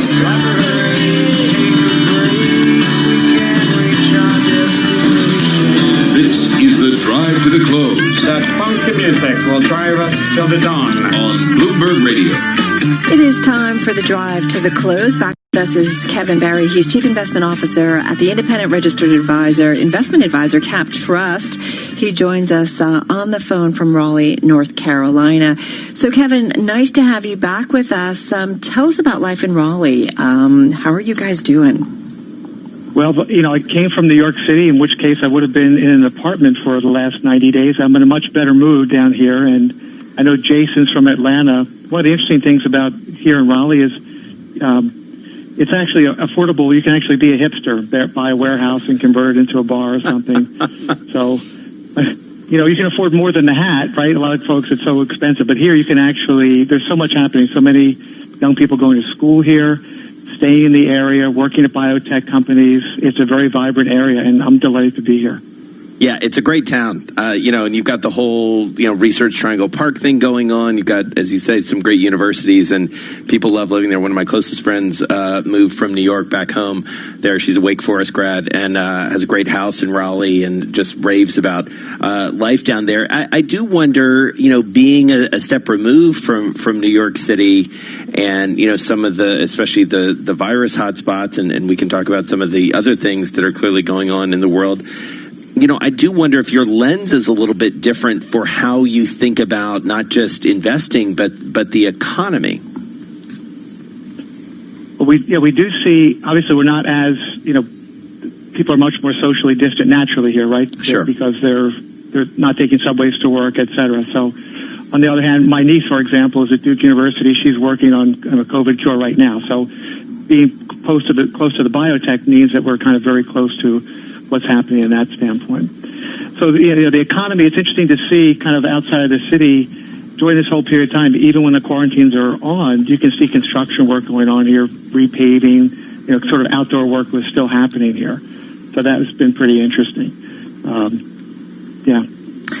Kevin, one of the things that we've been talking to, we're going to talk a little bit later on, is with everything that's going on in the world, how ESG, I feel like all of a sudden everybody's coming out and saying, check out our ESG platform. If you want companies that stress equality, diversity, fairness, and the like, then, you're going to want to invest with us kind of thinking. And I do think it is important that companies increasingly move forward on these types of initiatives, because that can certainly, money talks, right? And brings about changes in society. And I do wonder how, if at all, that is some of what you're hearing from some of your investors at CapTrust.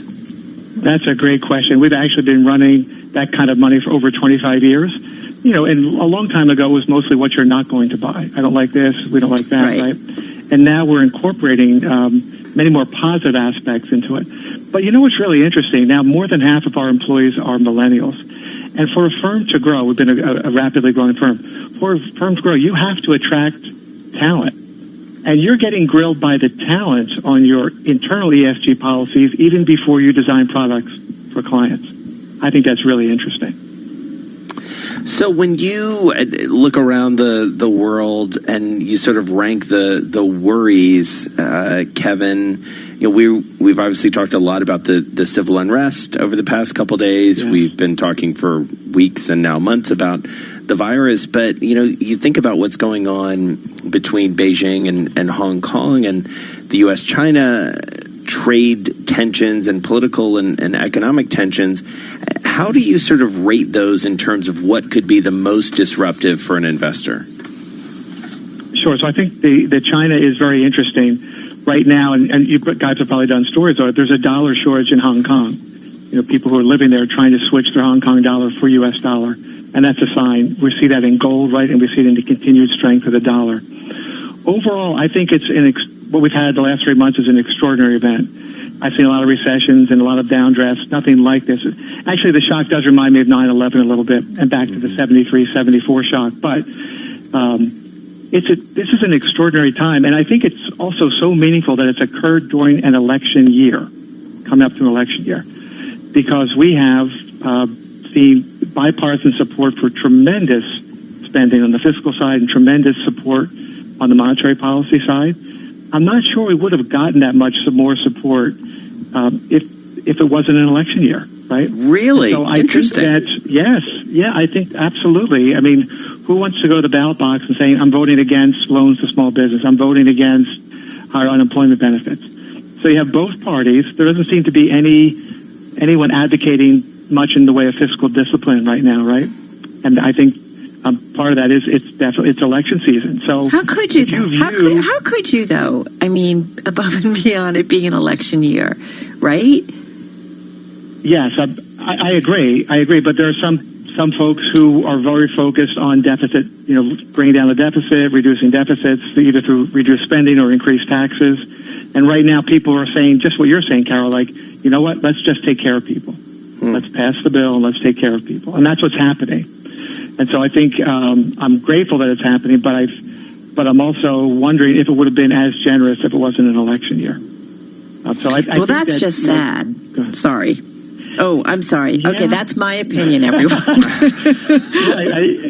It's, the good thing is we got it, right? We've gotten this aid, and we'll probably get more aid.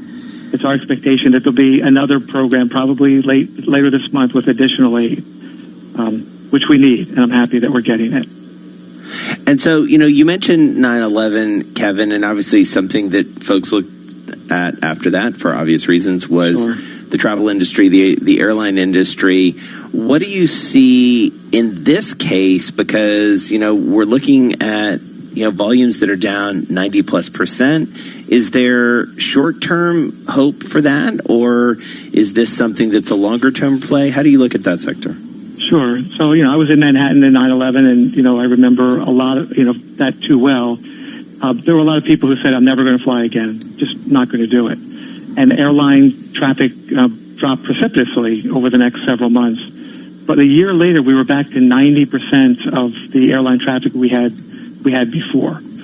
So it's interesting. The other thing that's interesting to me, and I actually had to read it, it was on Bloomberg, and I had to read it like 5 times, was some of the Carnival crews, a major sort of travel agency, saying that when Carnival announced that they were going to start sailing again, bookings were up, I think, 600% over the same period last year.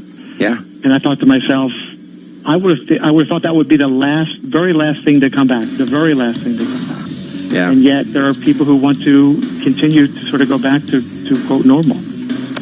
It is. Yeah. It's an amazing world. All right, Kevin Barry, good to check in with you. Thanks so much for giving us the opinion and the insights down in Raleigh, North Carolina, Chief Investment Officer for Cap Trust. Carol. Resiliency, right? Yeah. It comes back. It's interesting. All right, we're going to count you down the closing bell, folks. Just about 3 minutes to go. This is Bloomberg. Bloomberg Daybreak. This is an important update from the government about coronavirus. We all need to stay alert so we can control the virus and reduce the risk of infection. Staying alert means you must stay at home as much as possible. Work from home if you can. Limit contact with others. Keep your distance if you go out. And wash your hands regularly. Do not leave home if you or anyone in your household has symptoms. Stay alert. Control the virus. Save lives. Looking to freshen up your listening on TuneIn? Head to the homepage to discover something new. There you'll see custom recommendations based on your listening habits, along with new episodes of shows you've enjoyed in the past. Uncover your next audio obsession on the homepage. Let's be honest, we all spend too much of our day on social media.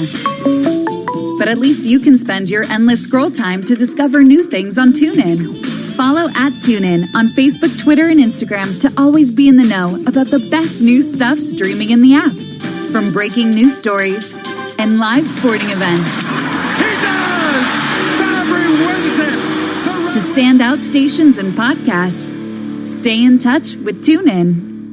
This is Mike Golick from ESPN's Golick and Wingo. Every morning, Trey Wingo, my son, and I sit down to discuss all the news, drama, and highlights spinning the sports world that day. And with TuneIn, you can hear us whenever and wherever you go. Just search Golick and Wingo to start listening today. Where do sports, culture, and basketball nostalgia collide? On their podcast, Knuckleheads, NBA veterans Quentin Richardson and Darius Miles sit down with athletes, musicians, and entertainers to get brutally honest, totally unguarded conversations about everything from current events to untold stories from the golden era of sports. Kill O'Neal. You know that, right? I tried to tip dunk off the free throw line one time. Search Knuckleheads on TuneIn to listen. Buckle up, race fans. NASCAR is back in the driver's seat. And you can cut straight to the action here. With the Performance Racing Network on TuneIn, you can hear PRN's live coverage of some of this year's top events. As NASCAR's top drivers, Kevin Harvick, Clint Boyer, and more get back on the track. Search Performance Racing Network to listen and see upcoming races. Looking for your daily fix of NFL news and analysis? In that. So we had to blow it up into Super Bowl predictions instead. Look no further than the Pick 6 podcast, where CBS sports writer Will Brinson gets you up to speed with what's trending in the NFL that day, so that you're always in the know. Yeah, it's pretty revealing of Brince's methodology for predictions. When he gets mad at people for predicting good teams are going to win the Super Bowl or good players are going to win major awards, that's how you wind up. Search Pick 6 on TuneIn to listen. 4 hours a day at Bloomberg.com, on the Bloomberg Business app, and on Quick Take by Bloomberg. This is Bloomberg Radio. And breaking news 24 hours a day at Bloomberg.com, the Bloomberg Business app, and on Quick Take by Bloomberg. This is a Bloomberg Business Flash. From Bloomberg World Headquarters, I'm Charlie Pellet. There you have it, sound of the closing bell at the New York Stock Exchange. As we wrap up trading on this second day of June, a move higher for the Dow, the S&P, and NASDAQ closing at or near session highs. And this update is brought to you by Witham, a forward-thinking advisory and accounting firm helping clients to be in a position of strength in the new reality of business. Learn about their innovative solutions by visiting witham.com. Let's get right to the numbers. The Dow surging in the final 15 minutes of trading, up 267 points. That is a gain of 1%. S&P 500 index up 25, higher by 0.8%. NASDAQ rallied 56 points, up 0.6%, now at 96.08. The S&P, by the way, now at 3,080, and again an advance there of 0.8%. 10-year down 5/30 seconds with a yield of 0.67%. Stocks rose alongside equities in Europe and Asia amid new bouts of stimulus and positive economic signals as coronavirus lockdowns ease. And just getting word that U.S. virus cases across the country up 1.2%, matching the average over the past week. Now, as for the market backdrop, Kevin Barry is Chief Investment Officer at CapTrust. He was our guest moments ago right here on Bloomberg Business Week. This is an extraordinary time, and I think it's also so meaningful that it's occurred during an election year, coming up to an election year, because we have seen bipartisan support for tremendous spending on the fiscal side and tremendous support on the monetary policy side. I'm not sure we would have gotten that much more support if it wasn't an election year. Tiffany shares fell sharply after Women's Wear Daily reported that the deal for LVMH to buy the luxury jewelry company is uncertain. Tiffany shares plunging today by almost 9%. Again, recapping a move higher here. Late session surge. S&P 500 index up 25 points. That was a gain of 0.8%, now at 3,080. I'm Charlie Pellet, and that is a Bloomberg Business Flash. Wild thing, think you move me. I got a few moves I know you'll like. Shake it, blue thing, yeah, yeah. Fuck him, shake him, mustard. Just move on toward your destination. I can make things move without touching them. Shake it all over. Bloomberg Business Week, Movers and Shakers, with Carol Masser and Jason Kelly on Bloomberg Radio. All right, everyone, time to take a look at some of the stocks on the move in the Tuesday trade. You heard Charlie breaking down the major equity averages, and we saw stocks really bouncing around a bit. Started off with some gains. We saw a bit of a pullback on some of those tech names, and then we rallied again to finish pretty much at our highs of the session. So overwhelmingly more of a bullish tone to the trade on this Tuesday. 392 names in the S&P 500 higher today, 113 lower, none unchanged. So, interesting, Jason, despite everything going on in the world, it's going to ultimately, I think, for investors who are looking at the markets, it's what we're hearing from companies, what we're going to be hearing from some of the economic statistics, and what does it mean, for our economy and people getting back to work. And I think ultimately that's what it will come down to. But I do think we have to watch, certainly what's going on in Minneapolis and what it means maybe potentially for political outcomes and how that might change the landscape, right? Because political changes in an election year, we have some, elections going on today, that can certainly impact the regulatory environment. So there's lots of things at play right now. And it's interesting, though, to see investors, at least on the equity side, continue to push names higher. That's right. And, you think about the geopolitical landscape, too, when it comes to China, and obviously that plays into trade as well. I mean, it's also interesting when you look at the individual names that your biggest gainer in the S&P, that's deal related, and that is based on a Bloomberg scoop that came late yesterday. Western Union said to make an offer to buy MoneyGram, and Western Union, oftentimes the acquirer does not, gain a lot of benefit from shareholders on this, but clearly Western Union shareholders driving that stock up 11%, saying, yeah, we like the deal. Go for it. Let's do it. Consolidation, and could have a more meaningful company, a bigger company, going forward, and maybe grabbing some market share in a business that has certainly been hurt by more online migration and more digital transfers of money. Well, you think about it, right? Two independent players coming together. We talk about economies of scale, right? Kind of right off the bat, they're going to be able to cut costs. That's right. By bringing them together, which makes more sense as to why even the acquirer is gaining some ground. I got to mention, speaking of deals, Tiffany is your number one decliner in the S&P 500. This stock seeing a bunch of pressure. Our story on the Bloomberg, Tiffany falling, the biggest intraday drop in more than 5 years. It was down as much as 13% today. Women's Wear Daily came out and said that the deal for LVMH to buy Tiffany is uncertain. And board members apparently agreeing to meet, I think it's today, to talk about the proposed deal.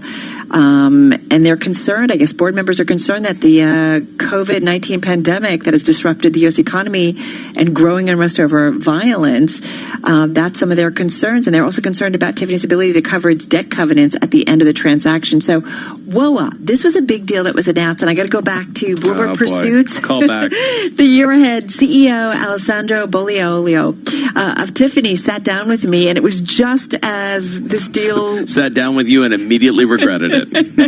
I got to tell you, I have so much respect for him because, man, he could have canceled. He did not.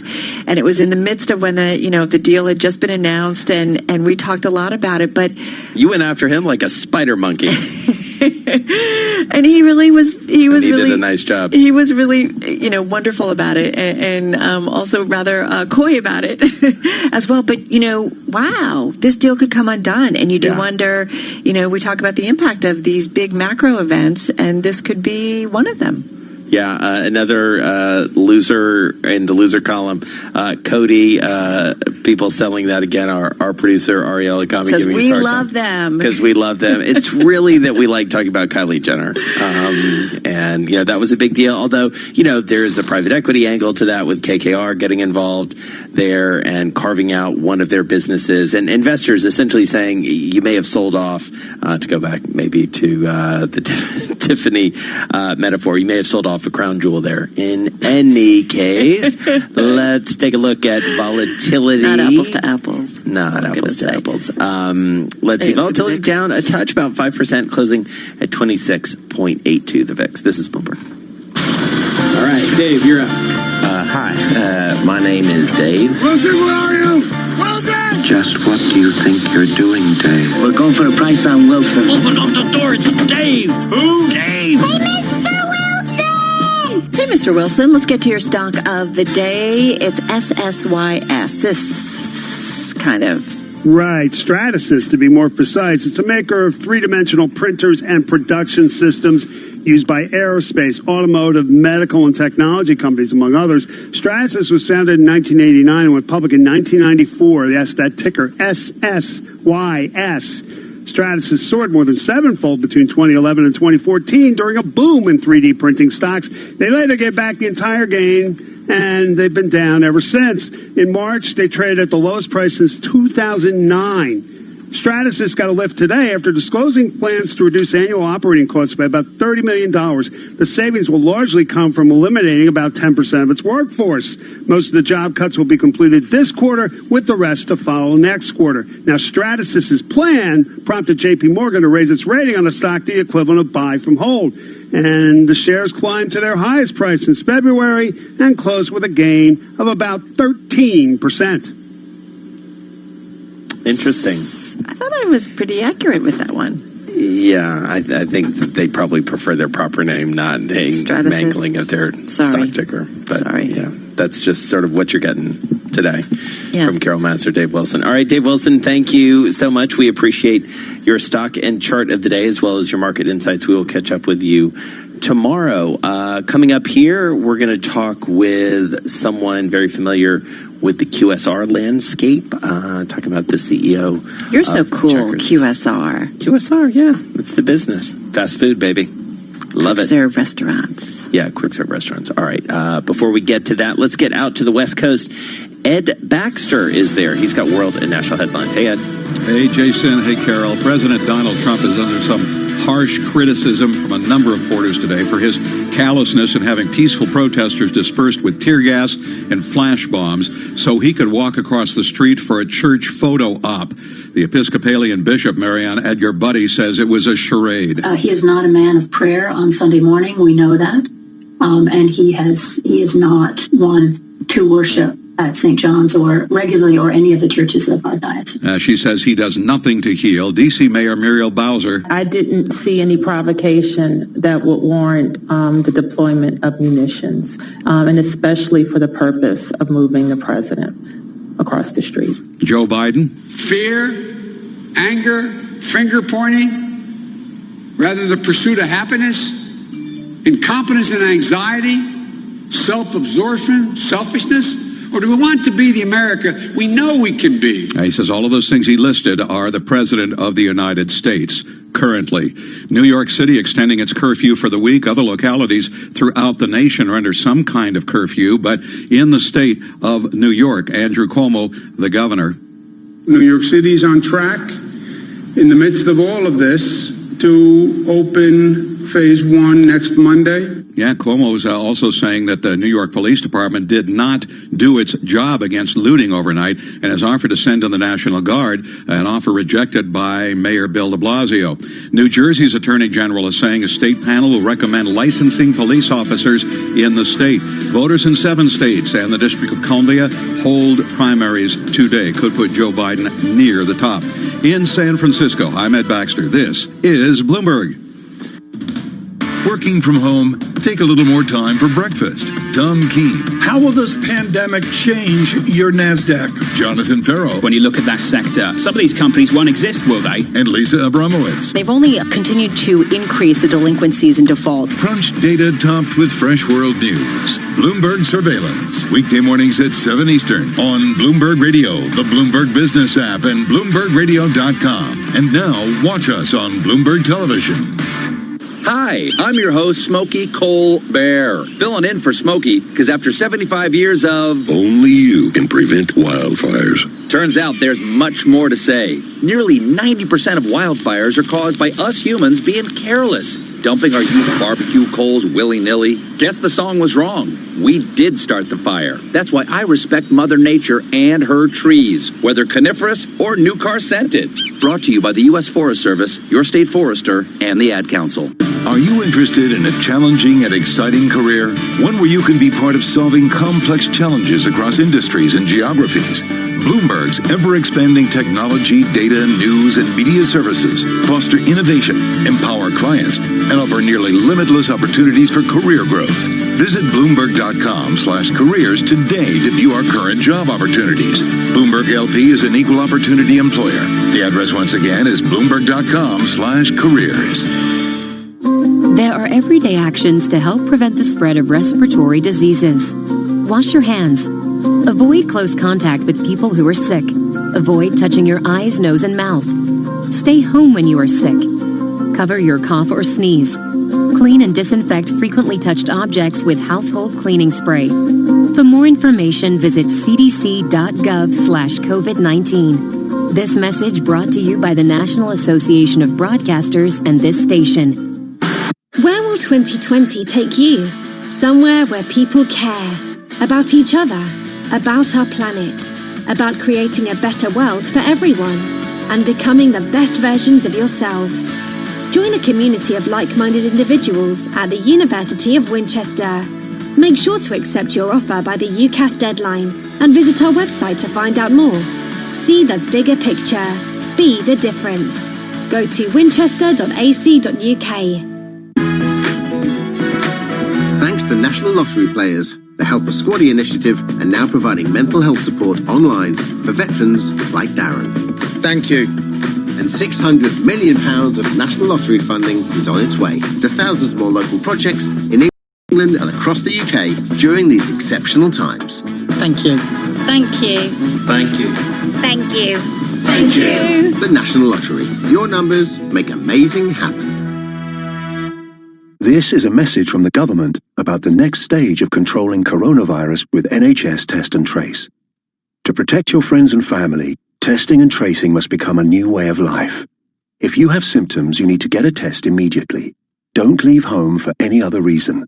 If you test positive, we will contact you to trace people who you might have infected. From now on, if you're told you've been exposed to an infected person, you must self-isolate for 14 days. Play your part and do the right thing so we can safely return to a more normal life. Go to nhs.uk or call 119. Stay alert. Control the virus. Save lives. Get your cook on with Asda, with rollbacks on our 227-gram Butcher's Selection Sirloin Steak, was £3.55, now only £2.85. And our 255-gram Butcher's Selection Rump Steak, was £3.55, now just £2.75. Have a sizzling steak night. Thousands more rollbacks across the store. Asda. Selected stores subject to availability. Let's be honest, we all spend too much of our day on social media. But at least you can spend your endless scroll time to discover new things on TuneIn. Follow @TuneIn on Facebook, Twitter, and Instagram to always be in the know about the best new stuff streaming in the app. From breaking news stories and live sporting events. He does! Fabry wins it! To standout stations and podcasts. Stay in touch with TuneIn. You love TuneIn for live breaking news from CNN, MSNBC, Fox, CNBC, and more. But when you can't catch your favorite show as it airs, it might just be a click away as a podcast. Search your favorite news station to explore all the on-demand news shows on TuneIn. Ready for a one-of-a-kind look at the NFL? On the PFF NFL podcast, Steve Palazzolo and Sam Munson interpret the unique stats of Pro Football Focus to analyze the league, uncover secret superstars, and discuss which teams to watch out for in the next Super Bowl. Let's talk some football. Let's do it, Steve. All sorts of stuff. We're going to do most improved defenses around the NFL. Solomon Wilcots, our very own. He went into some detail over at PFF.com. Most improved defenses around the Search PFF NFL on TuneIn to listen. Want to relive the glory of college football? Pulls over a man into the end zone. Come explore TuneIn's classic game replay collection to hear ESPN's complete coverage of the 2019 New Year's 6 bowl games. Don't miss your chance to re-experience the Rose Bowl, the 2020 National Championship, featuring Clemson and LSU. There's going to be 2 champions on the field tomorrow night. There's going to be 1 team hold up the trophy. 10, plays to the 5, touchdown! Search classic game replays to listen for free. And breaking news 24 hours a day at Bloomberg.com, the Bloomberg Business app, and on Quick Take by Bloomberg. This is a Bloomberg Business Flash. From Bloomberg World Headquarters, I'm Charlie Pellet. We begin with Zoom Video Communications, out with earnings and reporting revenue for the first quarter of $328.2 million. Estimates there, $203 million. It is also raising its estimate. Shares up now by about 1.5% after hours. Stocks closed at the best level of the day. We saw a rally right into the close, really in the final 15 minutes of trading. Stocks higher amid new bouts of stimulus and positive economic signals as coronavirus lockdowns ease. Today, the S&P 500 index advanced 25 points, up 0.8%, ending the Tuesday session at 3,080. The Dow up 267. Again, best level of the day, up by 1%. NASDAQ up 56, up by 0.6%. And NASDAQ has extended its year-to-date gain now to 7.1%. 10-year down 6/32 with a yield of 0.68%. Gold down 0.8%, 17.26 the ounce. West Texas Intermediate crude up 4.2%, 36.92 a barrel. So again, a Zoom beat after hours. S&P up 25, up 0.8. I'm Charlie Pellet. That is a Bloomberg Business Flash. All right, Charlie, thank you so much. And Charlie just mentioned that Zoom just reported results. Don't ask me. Zoom just reported results after the closing bell, and it did beat stocks up about 0.8%, 1% in the after hours. It's bouncing around a little bit. Let's get into... Just think how much fun it would be now if you're like, hey, you want to do a quick Zoom call? Exactly. Just Zoop me. Anyway. Okay. Moving along, let's bring in Audrey Choi. She's chief... I'm sorry. Actually, we're going to talk about Zoom in a little bit. I jumped the gun. Sorry about that. Yeah. It's a little wacky. We're going to talk about that in just a moment. So our next guest, I just need to focus here a little bit, has looked at the world from several different professional perspectives. I bet she's done some Zooms, too, over the last few months. She's been a journalist at the Wall Street Journal. She's been in the public sector as a member of the Clinton and Gore administration, and she is today in the private sector. Audrey Choi is Chief Marketing Officer at Morgan Stanley, the company's first Chief Sustainability Officer, and she's joining us on the phone. Forgive me, Audrey, I was jumping ahead on my rundown thinking we were going to talk about Zoom. Nice to have you here with us. As you would imagine, the days are a little bit crazy. The weeks are a little crazy. How are you? How are you doing? I think we're incredibly fortunate and grateful to be doing as well as one can in these situations, right? I think, for those of us who are lucky enough to be able to be spending too much time on Zoom and continuing to do our work and continuing to try to be productive, that's an incredible gift these days.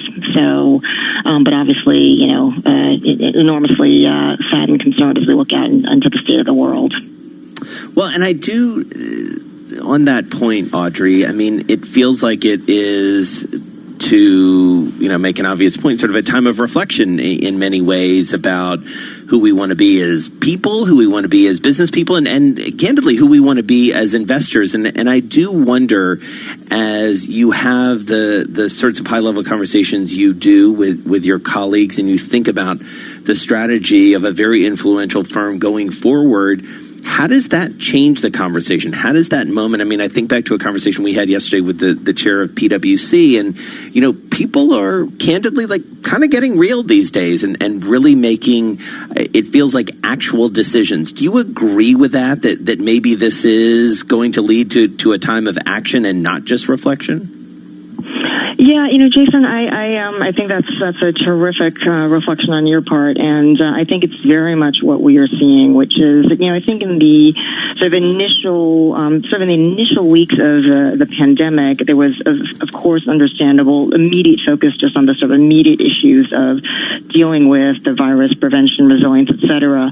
But really, as people have had a time to think more about the totality of things, and certainly also, unfortunately, the events of the last few days here, what we've seen really is that people are understanding more than ever before why business people, why corporate leaders, why all workers, why all of us really need to be thinking about things, whether or not they land on the balance sheet and on the traditional financial statements.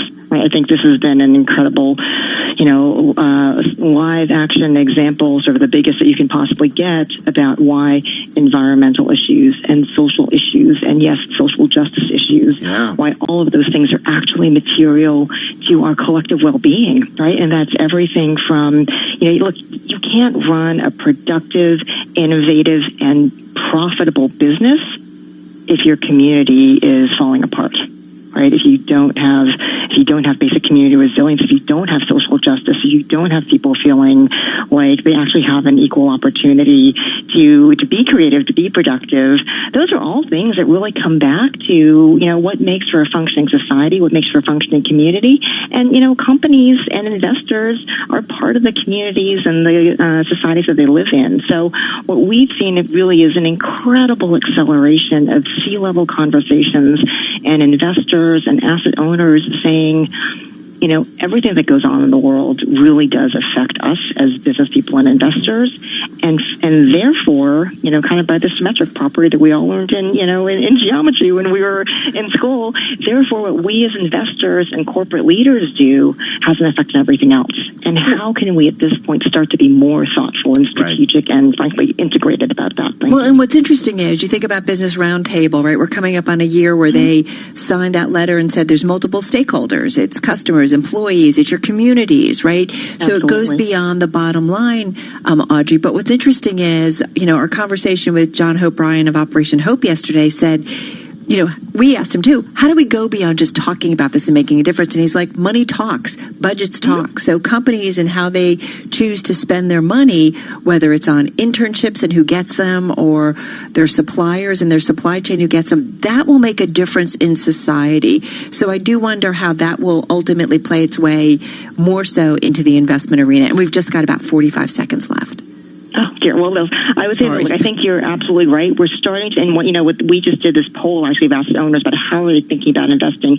And we're seeing that now, finally, people are starting to think about what we at Morgan Stanley have been saying for the past 10 years, which is, you actually will see material impact of things like the environment and society on your portfolios. And for so long, investors and business folks said, if it doesn't affect this quarter's earnings, this year's earnings, if it's not on my financial statement in EPS, it's not material.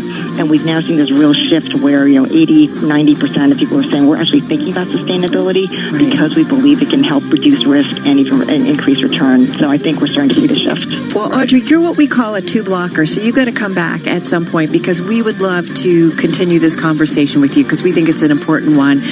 But our thanks for you for joining us today. Audrey Choi over at Morgan Stanley. This is Bloomberg. This is a Bloomberg Money Minute. Stocks continued to push higher as hopes for a reopening of the economy overshadowed concerns about continued civil unrest. The Dow Industrials climbed 268, the S&P 500 rose 25, the Nasdaq gained 56. Tiffany lost nearly 9%. Women's Wear Daily reports French luxury goods giant LVMH's deal to buy Tiffany may be on shaky ground. Some on the LVMH board are said to be concerned about the pandemic and growing unrest in the U.S. More Americans are buying guns. Background checks for gun buyers have risen for 13 straight months, including a 75% jump in May, according to Lake Street Capital Markets. It sees the trend continuing at least through fall. Time may be running out for GNC. Sources say the struggling vitamin chain and its senior lenders are negotiating a bankruptcy loan ahead of a key debt deadline. No decision has been reached. Larry Kofsky, Bloomberg Radio. My mother was always very active and independent, and she was familiar with her neighborhood. But one day, she stopped at the stop sign for much longer than usual. She wasn't even really sure where she was at. It's important for you to talk to someone about it. I felt so much better after my son told me, Mom, we'll figure it out. When something feels different, it could be Alzheimer's. Now is the time to talk. Visit alz.org/ourstories to learn more. A message from the Alzheimer's Association and the ad. You're living in a world built on science, political and economic. You've got to believe the labor market gets hit. Computer and medical. Clarify where we are on a test. It all makes a difference. What do you think needs to happen in terms of governmental response? And it's all here. He expects the virus to peak quite a long time from now. Get your science straight. The hand washing campaign. Is this actually a good strategy? Bloomberg Radio, the Bloomberg Business app, and BloombergRadio.com. Bloomberg, the world is listening. This is an important update from the government about coronavirus symptoms and testing. If you have any one of the following symptoms, a high temperature, continuous cough, loss of taste or smell, you can now get tested. Do not leave home for any reason other than to get tested. Find out how to get a test and how long to isolate at nhs.uk/coronavirus. Stay alert. Control the virus. Save lives. Want to relive the glory of college football? Balls over a man, into the end zone.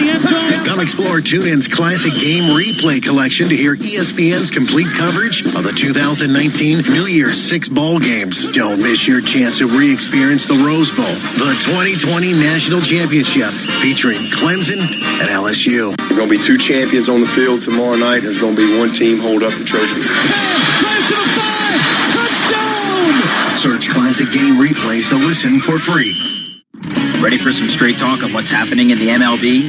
On the Barstool Sports Podcast starting 9, Dallas Braden and Jared Carrabis cut through the BS to break down the league the way they really see it. Yeah, we're continuing our little mini-series of college baseball coaches in addition to bringing you major league players from throughout the league. If you've been listening to Starting Nine for some time now, you know that we've had a big leaguer on every single episode for probably 2 years now. Search Starting Nine on TuneIn to listen. With the NHL season temporarily on ice, now is a good time to catch up on past games. Bergeron, he scores! With game replay on TuneIn, you can listen to every power play, slap shot, and goal of the 2019-2020 season so far. Suter to Cunnin to Fiala, he scores! And for a limited time, it's free for hockey fans everywhere. Search Classic Game Replays to start listening. Looking for your daily fix of NFL news and analysis? In that. So we had to blow it up and do Super Bowl predictions instead. Look no further than the Pick Six podcast, where CBS sports writer Will Brinson gets you up to speed with what's trending in the NFL that day, so that you're always in the know. Yeah, it's pretty revealing of Brince's methodology for predictions. When he gets mad at people for predicting good teams are going to win the Super Bowl or good players are going to win major awards, that's how you wind up. Search Pick Six on TuneIn to listen. This is Mike Golick from ESPN's Golick and Wingo. Every morning, Trey Wingo, my son, and I sit down to discuss all the news, drama, and highlights spinning the sports world that day. And with TuneIn, you can hear us whenever and wherever you go. Just search Golick and Wingo to start listening today. Let's be honest, we all spend too much of our day on social media. But at least you can spend your endless scroll time to discover new things on TuneIn. Follow @TuneIn on Facebook, Twitter, and Instagram to always be in the know about the best new stuff streaming in the app. From breaking news stories and live sporting events. He does! Fabry wins it! To standout stations and podcasts. Stay in touch with TuneIn. You love TuneIn for live breaking news from CNN, MSNBC, Fox, CNBC, and more. But when you can't catch your favorite show as it airs, it might just be a click away as a podcast. Search your favorite news station to explore all the on-demand news shows on TuneIn. Buckle up, race fans. NASCAR is back in the driver's seat. And you can cut straight to the action here. With the Performance Racing Network on TuneIn, you can hear PRN's live coverage of some of this year's top events. As NASCAR's top drivers, Kevin Harvick, Clint Boyer, and more get back on the track. Search Performance Racing Network to listen and see upcoming races. Broadcasting live to New York, Bloomberg 1130. To Washington, D.C., Bloomberg 99.1. To Boston, Bloomberg 106.1. To San Francisco, Bloomberg 960. To the country, Sirius XM Channel 119. And around the globe, the Bloomberg Business app and BloombergRadio.com. This is Bloomberg Business Week. So I jumped the gun. I was going to say, Zoom. You may not be aware of this, Carol, but Zoom out with earnings. I'm really sorry. I just was kind of listening to Charlie and I kind of spaced out. It happens. It happens when you're working from home sometimes. Sometimes happens when you're working in studio. I was going to say, you can chalk it up to working from home. Good for you. But anyway, I know better. We're going to get to Zoom earnings in a breakdown in just a minute. But stock is up more than 3% right now. Yeah, it's booming. Let's get a check on what's going on after the close of trading. Zooming and booming with Charlie Pellet. Hey, Charlie. Hi, thank you very much. And here's what's going on. We've got a headline crossing the Bloomberg Professional Service big block of Virgin Galactic shares. A Virgin Galactic block of 12.3 million shares set to be offered. Story we're working on. We'll have more details as they become available. Zoom Video, worth repeating that headline there, did report revenue for the first quarter of $328 million. Estimates 203, raising its estimates. Shares up now by roughly 3%. Cheesecake Factory shares, they're up more than 5% after updating its reopening plans. Stocks higher today amid new bouts of stimulus and positive economic signals as coronavirus lockdowns ease. We did see a major rally right into the close with the Dow, the S&P, and NASDAQ all surging. S&P up 25 points, now at 3,080, up 0.8%. The Dow rallied 267 points, up by 1%. NASDAQ up 56. That was a gain of 0.6%. As for the market backdrop, Sam Stovall is Chief Investment Strategist at CFRA. Wall Street tends to look beyond this, realizing that we are part of a global economy, and especially with all of the stimulus injected by the Fed, by Congress, as well as overseas central banks, etc., that I can see then why the market is looking beyond this short-term valley. And this headline from the Bloomberg Professional Service. Twitter has named Patrick Pichette as chairman of the board. Again, just getting that headline for you right now. We will have more details on the Twitter story as it becomes available. JetBlue's CFO says the airline still has a long way to go in terms of demand recovery. That word coming today at a virtual conference. JetBlue shares did advance by 1.1% among some of the airline names today. UAL up 1.5%. American Airlines Group up by 1%. Delta up by 0.9%. Again, we did hear from Zoom Video Communications after the closing bell. We'll have more on Zoom for you coming up in just a moment. Its shares, though, up now by 3.78%. I'm Charlie Pellet. That is a Bloomberg Business Flash. All right, Charlie, thank you so much. Well, now my timing is right. Charlie just mentioned Zoom, and the stock is rallying in the after hours. And that's something going on with Zoom? All right. And that's after the stock has had quite a run. I think it's gained more than $20 billion in market value since it last released results back in March. So let's get into it. Boyoung Kim is telecom and software analyst at Bloomberg Intelligence, joining us on the phone from New York City. So, Boyoung, talk to us about the quarter, because this stock has certainly had quite a run up. Expectations are running high as well. What do we need to know about the quarter? And did they live up to those investor expectations?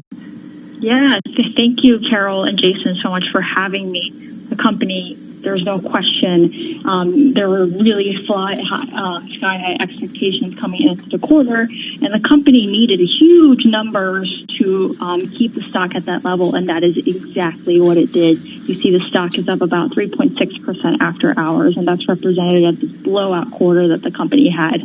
And when you take a look at even the current quarter, and even better is the outlook, the company is looking at 241.2% growth in the second quarter, so you're expecting an acceleration.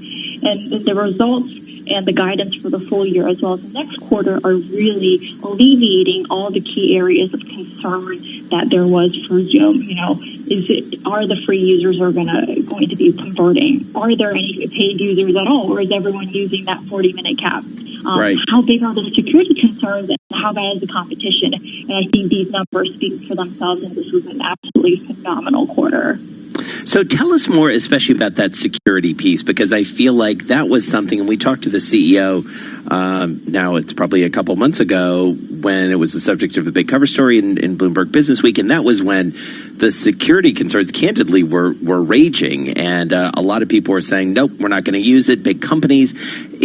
What's your sense of how they have alleviated those concerns? And he was pretty candid about saying, we know that there's problems and we're going to work on them. And they did. Yeah, I think that's part of the solution. This is a company, this is a product that touches so many of our lives, our personal lives. So Eric Duan, the CEO that you spoke with, showing that healthy dose of mea culpa goes such a long way. But more importantly, from a technology perspective and the outcome, not only is the company committed, it has actually fixed most of the security issues out there. It is so committed that it actually went out and acquired a company. And this is not an acquisitive company. It was its first acquisition. So the company has actually rolled out, as of a few days ago, an end-to-end encryption for some of its paid subscribers.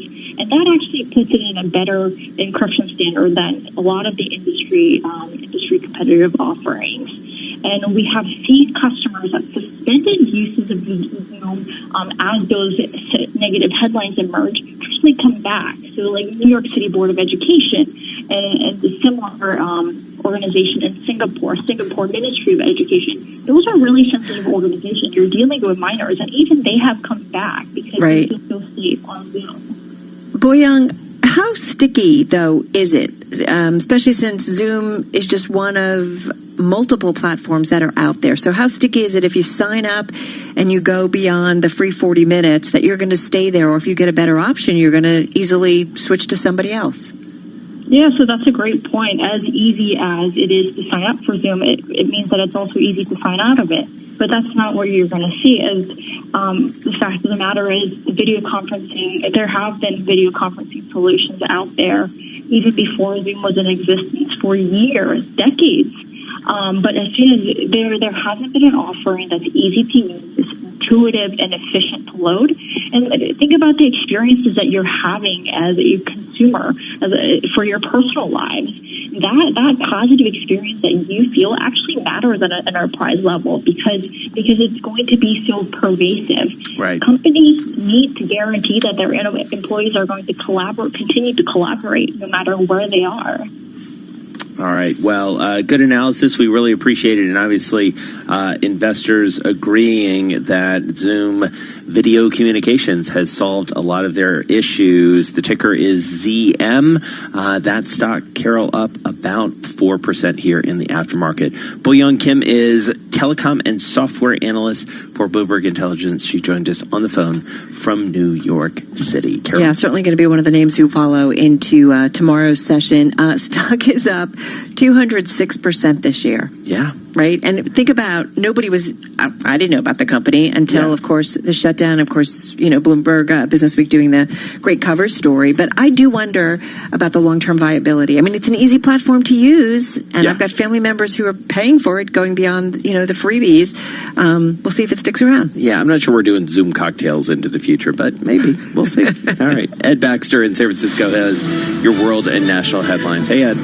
All right, Jason. Bloomberg News is reporting Attorney General William Barr is playing a major role in the Trump administration's pushing for U.S. military to the streets of the U.S. He was AG as well on the last extraordinary deployment happening in 1992 in the L.A. area in the Rodney King unrest time. But the president is getting fired today, not only for potential military deployment, which, by the way, the Pentagon is staying way away from, but for the president's walk across the street to a church after police cleared peaceful protesters with tear gas and flash bombs. The Episcopal Bishop, Marion Edgar Buddy, says Mr. Trump is not a man of worship. This was a charade that in some ways was meant to bolster a message that does nothing to calm the soul and to reassure. And Joe Biden? When he tweeted the words, "When the looting starts, the shooting starts."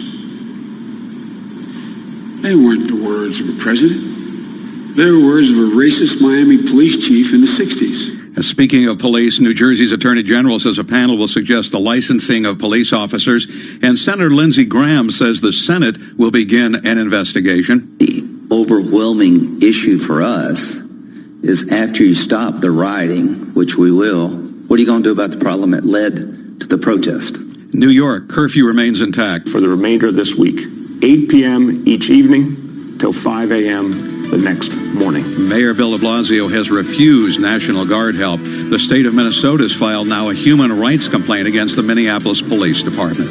In San Francisco, I'm Ed Baxter. This is Bloomberg Radio. Imagine being denied an apartment because of your religion, or your race, or because you have children, or a disability. It's so wrong. Yes, but who has the power to stop this? You do. Each of us has the power. The law is on your side.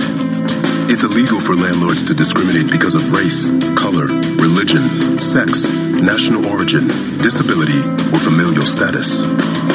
If you suspect that you have experienced housing discrimination, file a complaint with HUD immediately so we can investigate it. Fair housing is your right. Use it. To learn more, visit HUD.gov/fairhousing. That's HUD.gov/fairhousing. Or call 1-800-669-9777. 1-800-669-9777. A public service message from HUD in partnership with the National Fair Housing Alliance. Why do hedge funds and other alternative managers rely on Pershing for a highly personalized experience? Mark Alderati, a managing director at BNY Mellon's Pershing and head of Prime Services, explains. In today's fast-paced environment, where the only constants are change and volatility, you need a prime broker who's both steady and agile, focused on supporting your needs so that you can focus on growing your business and producing results. Exceptional client service and advocating for our clients is at the core of what we do. Our award-winning high-touch team is just one of the benefits of working with BNY Mellon. We help alternative investment managers create great experiences for their clients. Whether it's customized financing, securities lending solutions, platform access, or outsourced trading, BNY Mellon's Pershing is a prime broker who's committed to this business and dedicated to meeting your evolving demands. To learn more about the unique and industry-leading solutions for hedge funds and other alternative managers, visit Pershing.com. Pershing LLC. Member FINRA, NYSE, SIPC. Market upheaval. The law around organ donation in England has now changed, but you are still free to register your decision. Organ donation remains your choice. You can choose whether to opt in or out of becoming an organ and tissue donor. Whatever you decide, please register your decision and tell your friends and family. Find out more at organdonation.nhs.uk. Ready to talk brass tacks on what's happening in Major League Baseball? Turn to the Effectively Wild podcast from Fangraphs for daily statistics, analysis, and commentary. One team will say, yeah, we're going to keep paying minor leaguers their stipend, and another team will say, we're going to extend the stipend through this month, and then another team will say, nope, we're cutting them off. So are extending it at least through August, which would basically be the end of the minor league regular season. Search Effectively Wild on TuneIn to listen. Where do sports, culture, and basketball nostalgia collide? On their podcast, Knuckleheads, NBA veterans Quentin Richardson and Darius Miles sit down with athletes, musicians, and entertainers to get brutally honest, totally unguarded conversations about everything from current events to untold stories from the golden era of sports. O'Neal. You know that, right? I tried to tip dunk all the free throw line one time. Search Knuckleheads on TuneIn to listen. First, we're told that masks don't work. Then, we're told to wear them all the time. One week, we hear that the mortality rate is 2%. The next, well, who knows? In the time of COVID-19, there is so much uncertainty, and so much scientists are learning in real time, along with the rest of the world. So it's hard to know what you can be sure of and what's still a big question mark. Enter Podcast 19 from 538, where we'll explore the evidence behind the science in our fight against coronavirus. I'm science journalist Anna Rothschild. Each week, I'll investigate coronavirus mysteries, keep track of the latest developments on vaccines and treatments. Oh, and I'll try to edit out all the times I shush my family since I'm recording this thing from the chaos of my home. Search Podcast 19 to listen today. Let's be honest, we all spend too much of our day on social media. But at least you can spend your endless scroll time to discover new things on TuneIn. Follow @TuneIn on Facebook, Twitter, and Instagram to always be in the know about the best new stuff streaming in the app. From breaking news stories and live sporting events. He does! Fabry wins it! To standout stations and podcasts. Stay in touch with TuneIn.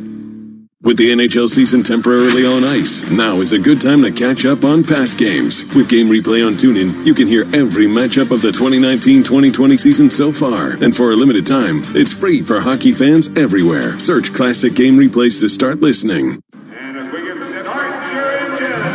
Buckle up, race fans. NASCAR is back in the driver's seat. And you can cut straight to the action here. With the Performance Racing Network on TuneIn, you can hear PRN's live coverage of some of this year's top events. As NASCAR's top drivers, Kevin Harvick, Clint Boyer, and more get back on the track. Search Performance Racing Network to listen and see upcoming races. In case you didn't know, TuneIn lets you listen to the same radio stations you pick up on your home or car radio, except you can hear them from anywhere. If you want to find a station from somewhere else in the world, navigate to the By Location section under Browse. Keep exploring with TuneIn.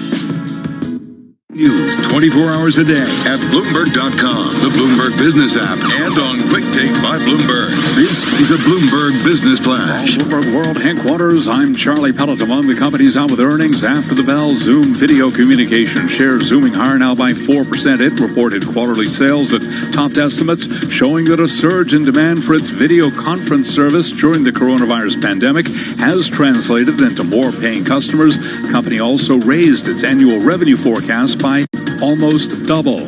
An up day for the Dow, the S&P, and NASDAQ today amid new bouts of stimulus and positive economic signals as coronavirus lockdowns ease. The S&P 500 index climbed 25 points, up 0.8%. We did see a late session surge really in the last 15 minutes of trading. The Dow up 267, up 1%. NASDAQ up 56. That was a gain of 0.6. The 10-year down 7/32 with a yield of 0.68%. Gold down 0.7%, 17.27 the ounce. And West Texas Intermediate crude up 4.4%, 36.98 a barrel. I'm Charlie Pellet. That is a Bloomberg Business Flash. All right, Charlie, thank you so much. You are listening to Bloomberg Business Week. Well, let's head out to Michigan and check in with Jeff Green. He is a reporter, longtime reporter for Bloomberg, one of our top guys because he has covered so many different things, and he's been on the Managing Diversity beat for the last couple of years. And man, what a moment to be there and to be looking at this nexus of money and power and social issues and technology. He is all over it, incredibly prolific, and he's got two stories we want to talk to him about. And again, he joins us on the phone from Michigan. First of all, Jeff, how are you doing, man? Good. The virus seems to be abating a little bit here in the hot spot, and none of our protests close to me have been violent. They've all been peaceful and meaningful. So good on two fronts. Yeah, that's really good. Well, I mean, you are looking at this story from multiple angles, and I want to start with the tech angle because Mark Zuckerberg has certainly found himself in a bit of a hot zone here and had a conversation, we understand, with the president last week, another conversation with some leaders around the issue of racial justice, and some of those folks walked away, shall we say, unimpressed. Tell us about that. Yeah, I mean, I think this is beginning to be sort of a common theme, but I was talking to Rashad Robinson from Color of Change, actually on another topic, but it just happened to be right after he got off the video call, and he was really frustrated. He kept bringing it up, and after a while, it was like he couldn't help but dig into it a little bit. And his sense is he just keeps trying to explain their position and why doing nothing and being neutral is dangerous, in their opinion, to black people in particular in this current environment. It's kind of wild, too, considering we know Facebook employees are not happy with what their chief leader is doing.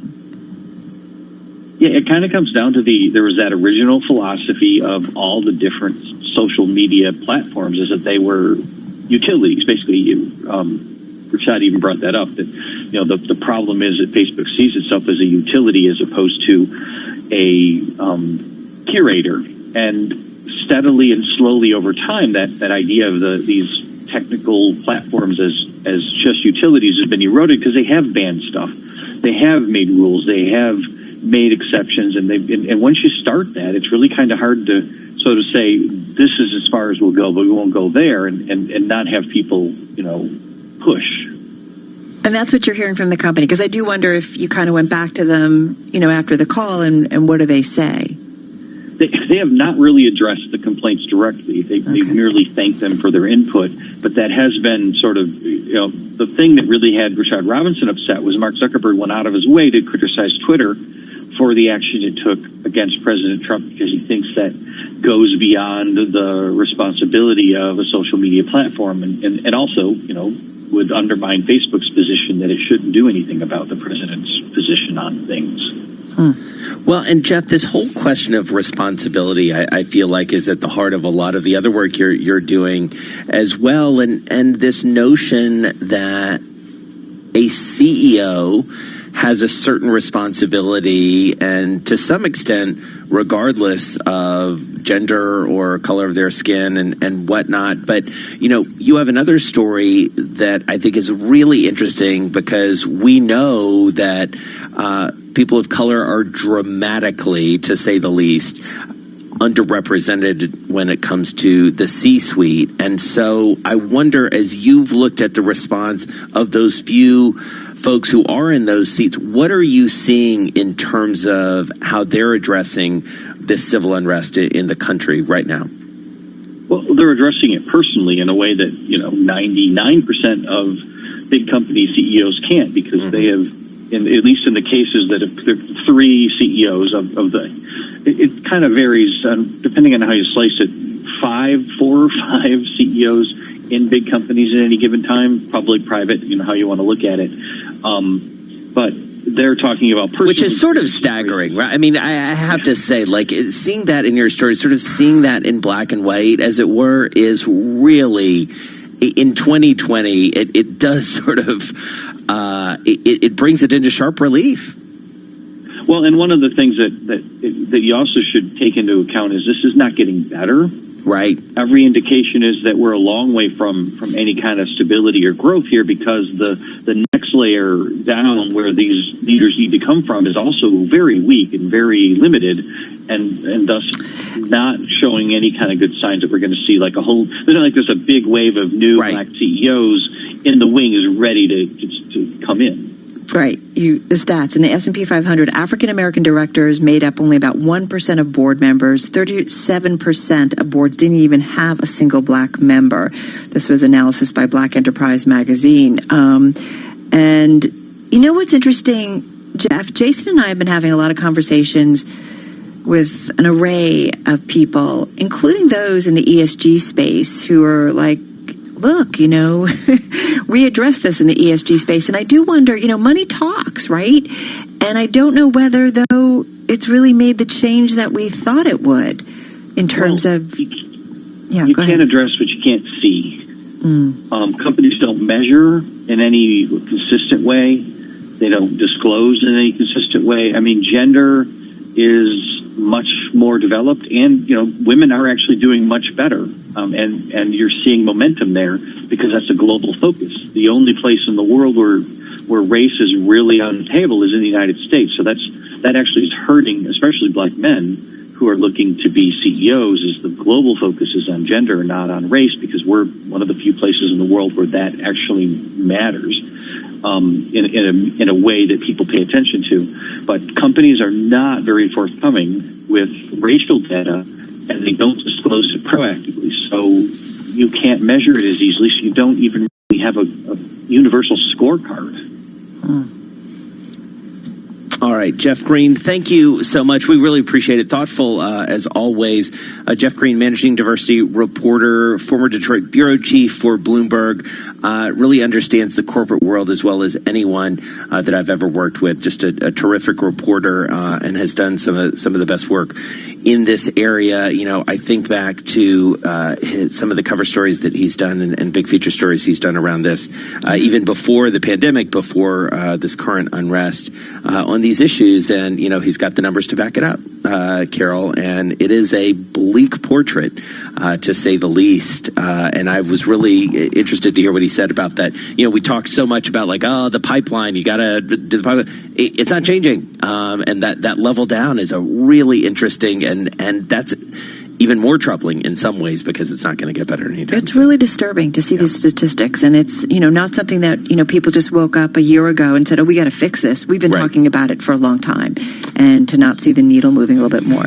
All right, for those of you listening in New York and San Francisco and watching on YouTube, Bloomberg Business Week continues. If you're listening on Bloomberg 99.1 in DC, Sound On with Kevin Cirilli is coming up next.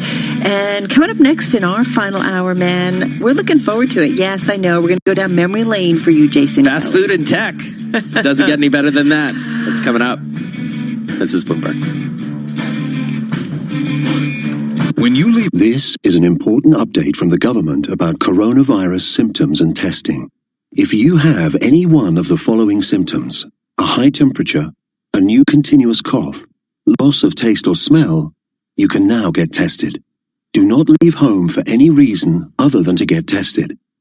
Find out how to get a test and how long to isolate at nhs.uk/coronavirus. Stay alert. Control the virus. Save lives. In case you didn't know, TuneIn lets you listen to the same radio stations you pick up on your home or car radio, except you can hear them from anywhere. If you want to find a station from somewhere else in the world, navigate to the By Location section under Browse. Keep exploring with TuneIn. Did you know that with TuneIn's local radio feature, you can stream live FM and AM stations broadcasting in your area? Discover local news, talk, and music stations. Navigate to the local radio section under Browse to listen locally on TuneIn. Let's be honest, we all spend too much of our day on social media. But at least you can spend your endless scroll time to discover new things on TuneIn. Follow @TuneIn on Facebook, Twitter, and Instagram to always be in the know about the best new stuff streaming in the app. From breaking news stories and live sporting events. Yeah, but it's unique times. I think there's unique circumstances, and we're trying to standout stations and podcasts. Stay in touch with TuneIn. You love TuneIn for live breaking news from CNN, MSNBC, Fox, CNBC, and more. But when you can't catch your favorite show as it airs, it might just be a click away as a podcast. Search your favorite news station to explore all the on-demand news shows on TuneIn. Introducing a new podcast, ESPN Daily, hosted by me, Mina Kimes. When you want to go beyond your feed, when you want to get inside the score, when you want to get behind the highlight, there's ESPN Daily. Go deeper into the stories of the moment. Get the exclusive access and insider perspective that only ESPN can give you. The best sports story all day, 20 minutes a day, 5 days a week. ESPN Daily. Search ESPN Daily to listen. Buckle up, race fans. NASCAR is back in the driver's seat. And you can cut straight to the action here. With the Performance Racing Network on TuneIn, you can hear PRN's live coverage of some of this year's top events. As NASCAR's top drivers, Kevin Harvick, Clint Boyer, and more get back on the track. Search Performance Racing Network to listen and see upcoming races. Of the world, 24 hours a day at Bloomberg.com, on the Bloomberg Business app, and on Quick Take by Bloomberg. This is Bloomberg Radio. From Bloomberg World Headquarters, I'm Charlie Pellet. A move higher for the U.S. stock market. A lot of the gains coming in the final 15 minutes of trading amid new bouts of stimulus and positive economic signals as coronavirus lockdowns ease. 2 shares rose on the S&P 500 index for every one that fell, lifting the benchmark to the highest since March 4th. Today, the S&P up 25 points, up 0.8%. The Dow up 267, up 1%. NASDAQ up 56. That was a gain of 0.6%. 10-year down 8/30 seconds with a yield of 0.68%. Gold flat now, $17.27 the ounce. West Texas Intermediate crude up 4%, $36.87 a barrel. So an up day on Wall Street. As for the market backdrop, Lisa Shallot is Chief Investment Officer for Wealth Management at Morgan Stanley. And on Bloomberg Television this morning, she told us she sees a number of reasons to remain bullish. The resilience of the consumer, this idea that the shutdown is temporary, this idea that many people who are furloughed will get back to work, will get back to their way of life, will get back to consuming, is certainly underpinning the folks who have looked at this as containing upside surprises. Tiffany shares fell sharply after Women's Wear Daily reported that the deal for LVMH to buy the luxury jewelry company is uncertain. Tiffany down today by 8.9%. Zoom Video Communications reported quarterly sales that topped estimates, showing that a surge in demand for its video conference service during the coronavirus pandemic has translated into more paying customers. Shares up now by more than 2%. Twitter has appointed Patrick Pichette as chairman of the company's board. He's served as Twitter's lead independent director since December 31st of 2018. Oil gained today as investors eyed a potential extension of record production curves by OPEC. Shares up today by oil up today by about 4%, talking about West Texas Intermediate crude. Among some of the oil names today, ExxonMobil shares advanced by 2.2%. British Petroleum, the ADR, is up 4.6%. Shares of EOG Resources up 5.8%, and Pioneer Natural Resources up by 3.5%. And that's a Bloomberg Business Flash. You're listening to Bloomberg Business Week with Carol Masser and Jason Kelly on Bloomberg Radio.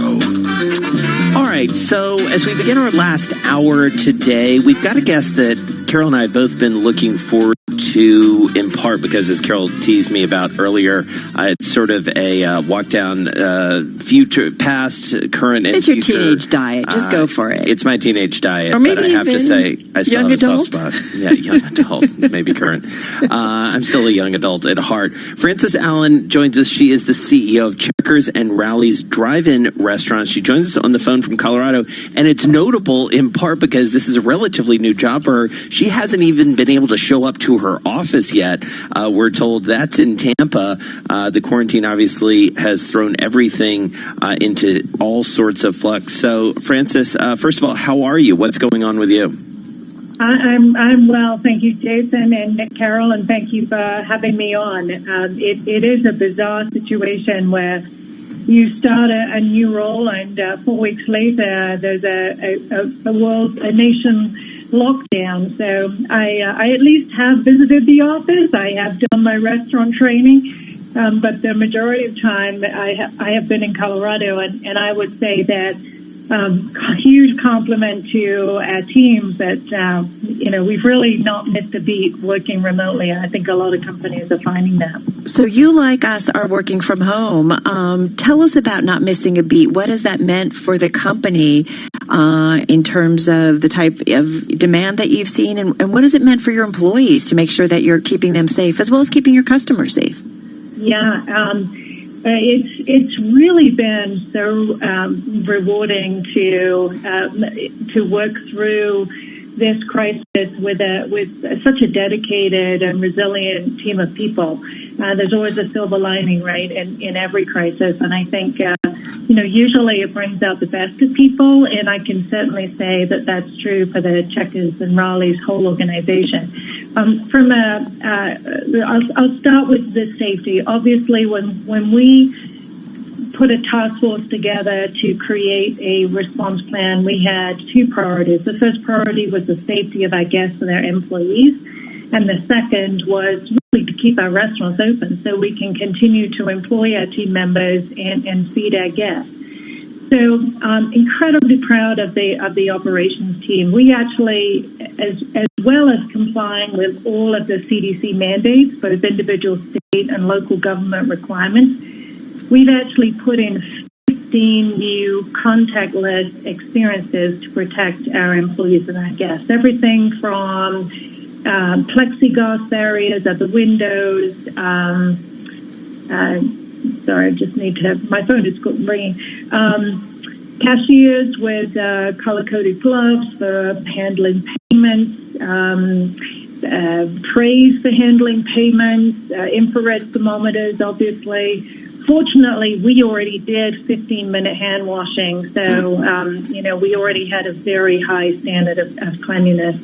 Cup refills. We've always refilled people's cups, but now we'll still do that, but we'll give you a fresh cup. So a ton of new procedures at the restaurant, sanitation, obviously to keep people safe. On people and labor, obviously our first priority is the employees who show up for work every day. And I'm so proud of them and what they've done and how they've kept going. We're fortunate in that we have not had to lay off anybody. We did furlough some people at the corporate office, but we were able to bring them back after 6 days. But we've been looking after our team members with sick leave, with closure pay if the restaurant has to close. And we've also instigated a thank you pay for those restaurant team members that have stayed with us throughout this virus. I'm very proud to say we also have an employee relief fund. It was actually established in 2005 following the days of Hurricane Katrina, and has provided more than $500,000 in assistance to about 600 employees and their families. And we've expanded that to obviously include anybody that can't work due to corona-related issues. So a lot of work put together for our people, keep our guests and our employees safe, and then of course all the marketing shifts that we needed to make. So shifting really into free delivery, meal bundles, social media, and just trying to stay very nimble and flexible. Right. Well, and I do wonder, Frances, as we are, starting to see some reopenings, are there any sort of trends that you're seeing in terms of traffic or in terms of consumer behavior that you're picking up as you look at the different regions that you serve at this moment? Yes.